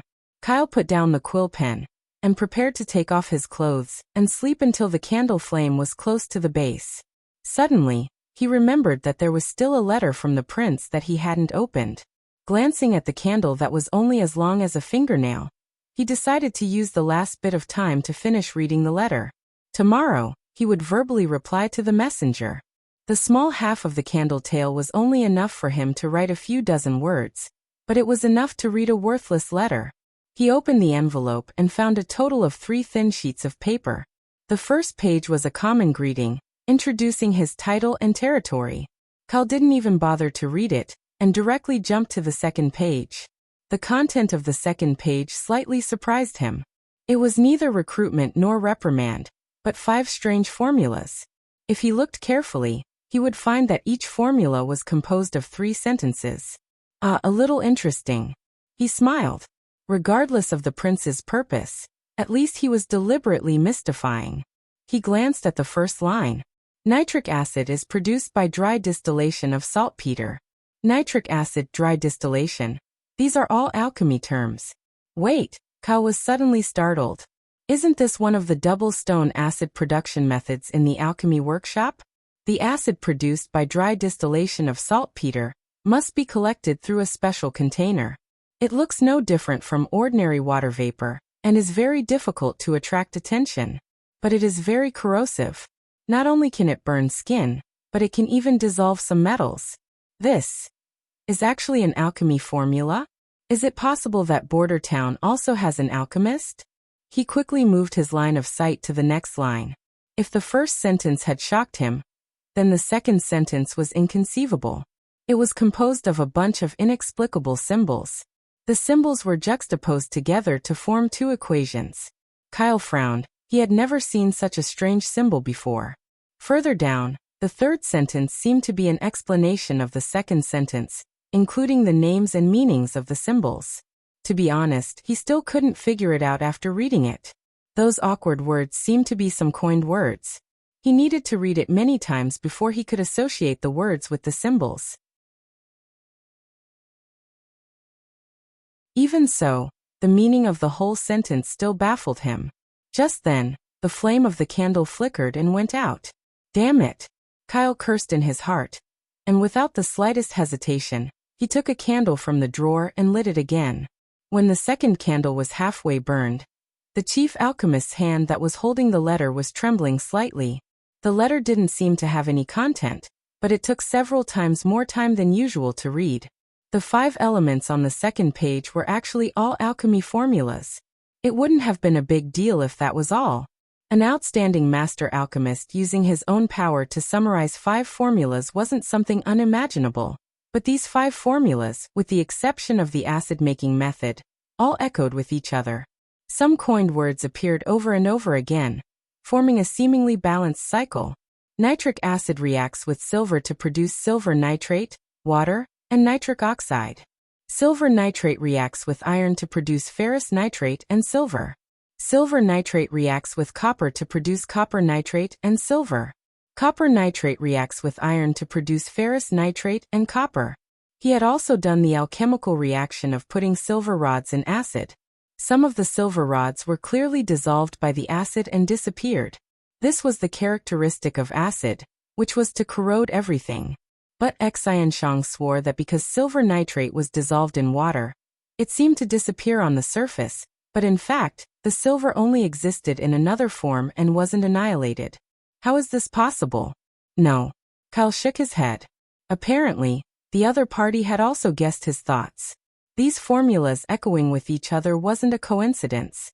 He realized that the other party was giving him an opportunity to verify. Whether it was silver, iron, or copper, they were all common minerals. If alchemy was carried out according to the following formulas, the silver could be replaced again to prove that it wasn't annihilated, but still existed in the acid.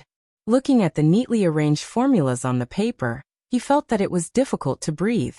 If these alchemy formulas were true, then his years of accumulated experience, the efforts of his peers, and the writing of the Gate of Alchemy would all be nothing but a joke.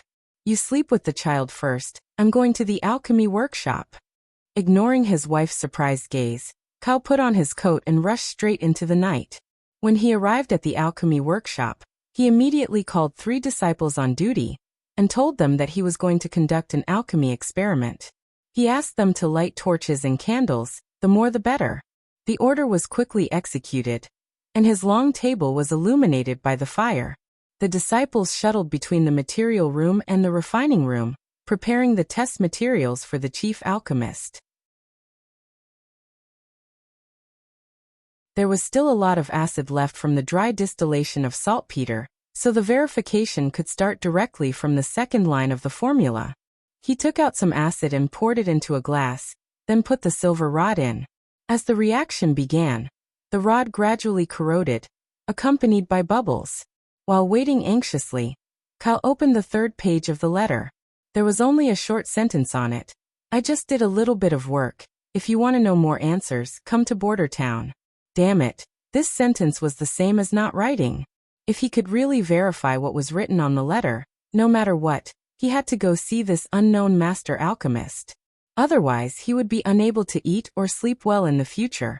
Until the bubbles stopped coming out, he took out the broken silver rod and put a small piece of copper into the glass.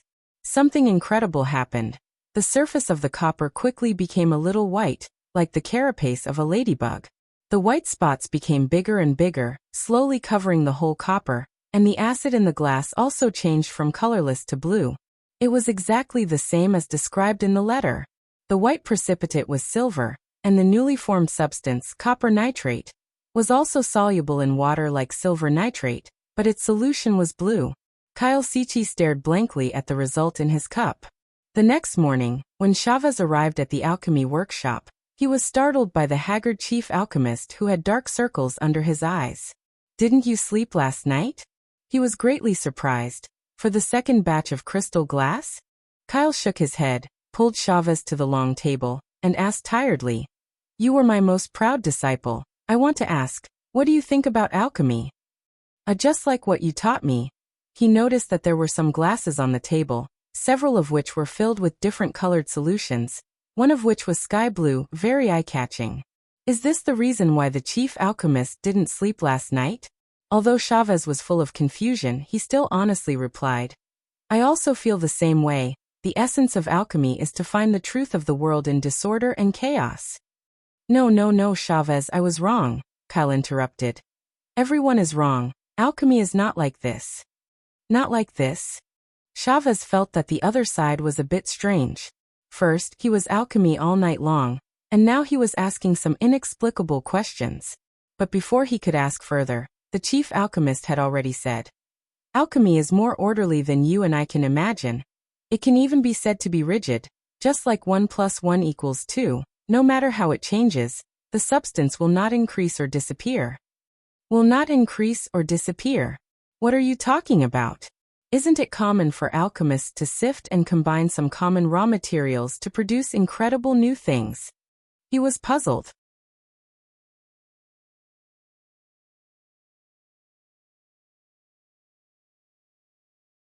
Chapter 155. Roland received the first purchase order for the steam engine, and the transaction amount was the largest so far. The price of a bare machine was 500 golden dragon. 2 units were delivered in the first month, and then 1 more every month, for a total of 10 units. In the future, technical support, parts replacement, and equipment improvement of the steam engine would require additional golden dragon payments. As for the quality after-sales service and the promise of 3 guarantees, Roland said he had never heard of them. Barav was the most excited about this deal. In his opinion, anything that could increase the income of the city hall, whether it was trade or plunder, was worthy of praise. Carter, Scroll, and Nightingale had all raised doubts about this matter. They believed that it was still too early to sell these powerful machines to outsiders. Currently, Border Town didn't even have enough of them to use. Roland didn't explain too much about this, because he didn't just consider it from the perspective of a lord, but from the position of an industrialized promoter. It was almost impossible to promote the process of social industrialization with one's own strength, even if he had knowledge ahead of the times. The town's ability to digest was extremely limited. If no one bought the manufactured industrial products, they were no different from scrap iron. It was necessary to let more people join in this revolution to set off a wave of new power applications. What could he get by selling the steam engine? Sufficient money, a large number of jobs, and a group of skilled workers. The latter had always been the most important. This was also the reason why Roland kept the output low. After Anna's ability evolved, the production efficiency was not the same as before. As long as there were enough raw materials, she could now cut out a dozen steam engines in a day. But selling such a product was simply selling the machine. If he wanted to drive this industry, he must set up a special team to be responsible for production, assembly, and maintenance. In Roland's plan, he only needed to open a factory and prepare the production tools, such as boring machines, planers, milling machines, and so on, and then hand over the production of the steam engine to the workers. It could be expected that the factory's production efficiency would be low in the early stage, and the quality of the products would be terrible, but slowly, everything would be on the right track. With the mother bed made by Anna, as long as they were familiar with the operation, the output would inevitably rise. The next step was to use the profits from selling the machines to expand the scale of production and train more technicians. The experienced workers gave the town the ability to produce higher quality products, such as steam trains, steamships, and so on. Without a doubt, this was a virtuous cycle. The steam engines that he sold could also indirectly create benefits for him. If he used them in the mining industry, he could reduce the price of ore. If he used them in the shipping industry, he could promote trade. If he used them in the textile industry, he could make up for his shortcomings.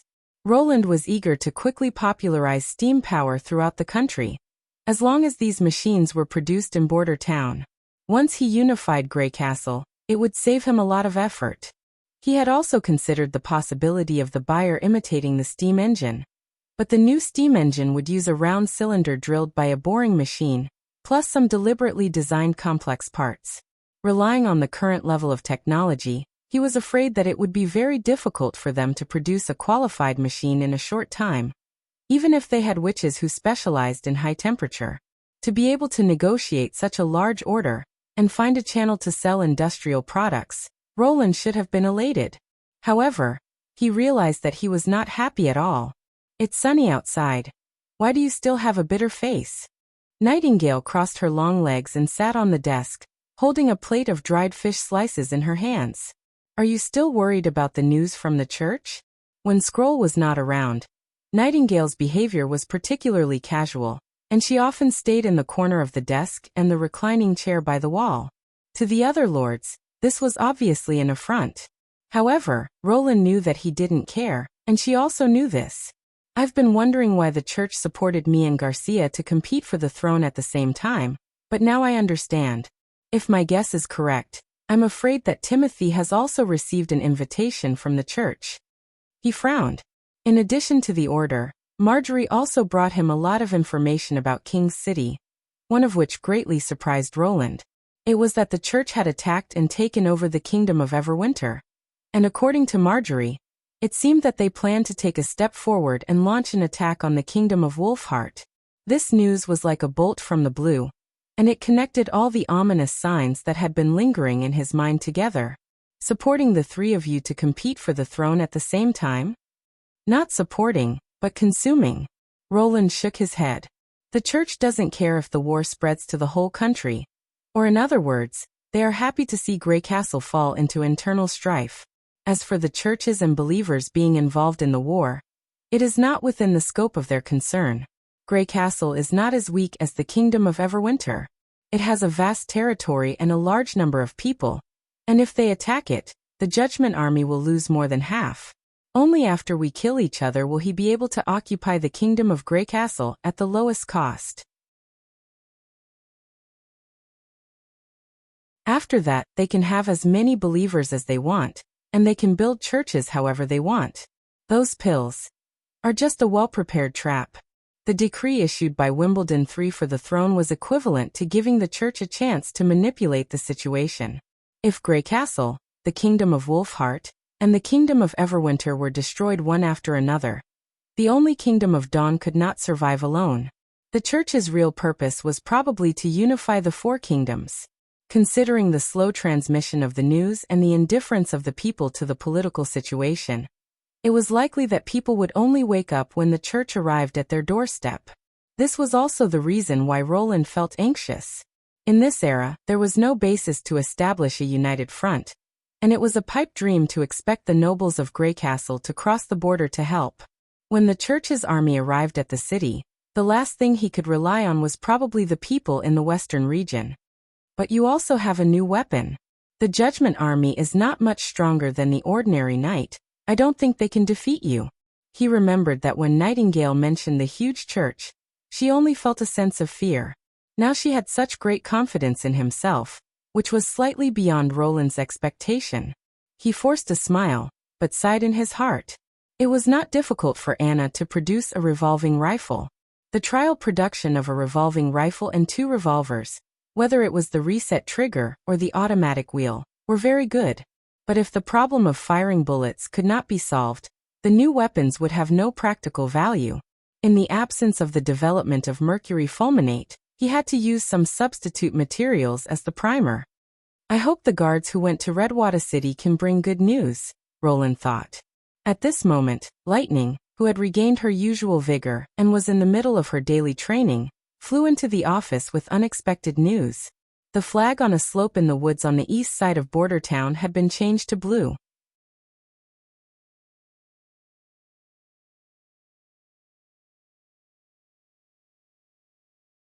Chapter 156.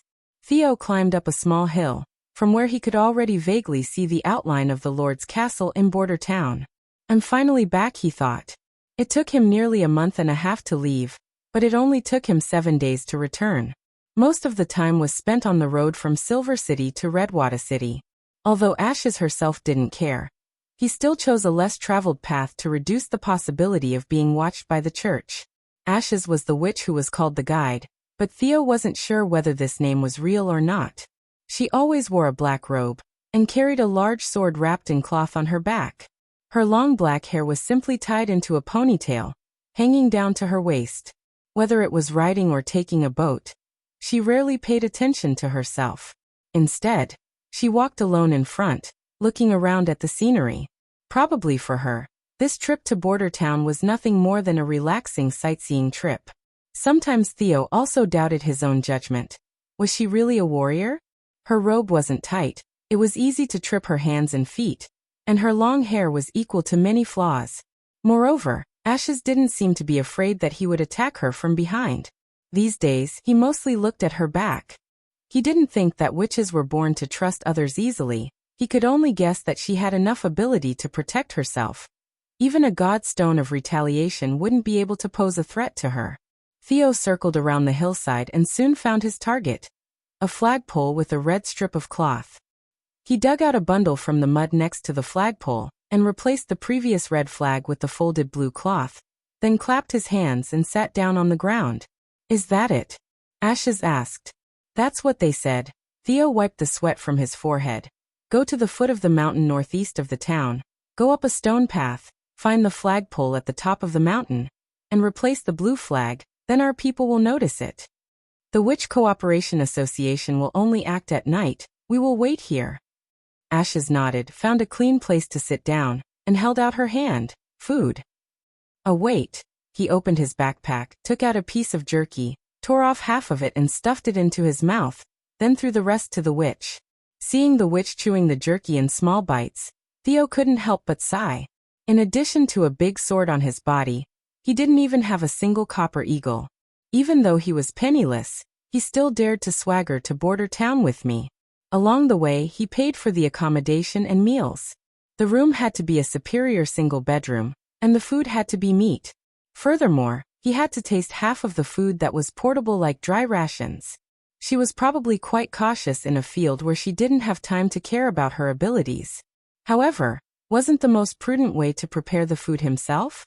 The place we're going is across the channel. Ashes swallowed the jerky and suddenly said, I don't know if you've heard the rumors about the fjords. There are countless islands there, and some of them have very harsh environments and are uninhabited. We will build a home for the witches there. Theo stared blankly. Previously, no matter how much he inquired, the other side had remained silent. So why did he suddenly take the initiative to mention this matter? Don't you think it's strange that I didn't reveal any information to you before? She earnestly explained. Because if you were a liar, you would have taken advantage of me sleeping at night to inform the church. And those girls would most likely have been intercepted halfway and killed. But now, they should be on a merchant ship heading to the fjords, and even the church would be powerless to stop them. In addition, I came here to take away the witches of the Witch Cooperation Association. Sooner or later, they will know about this information, so continuing to hide it won't make much sense.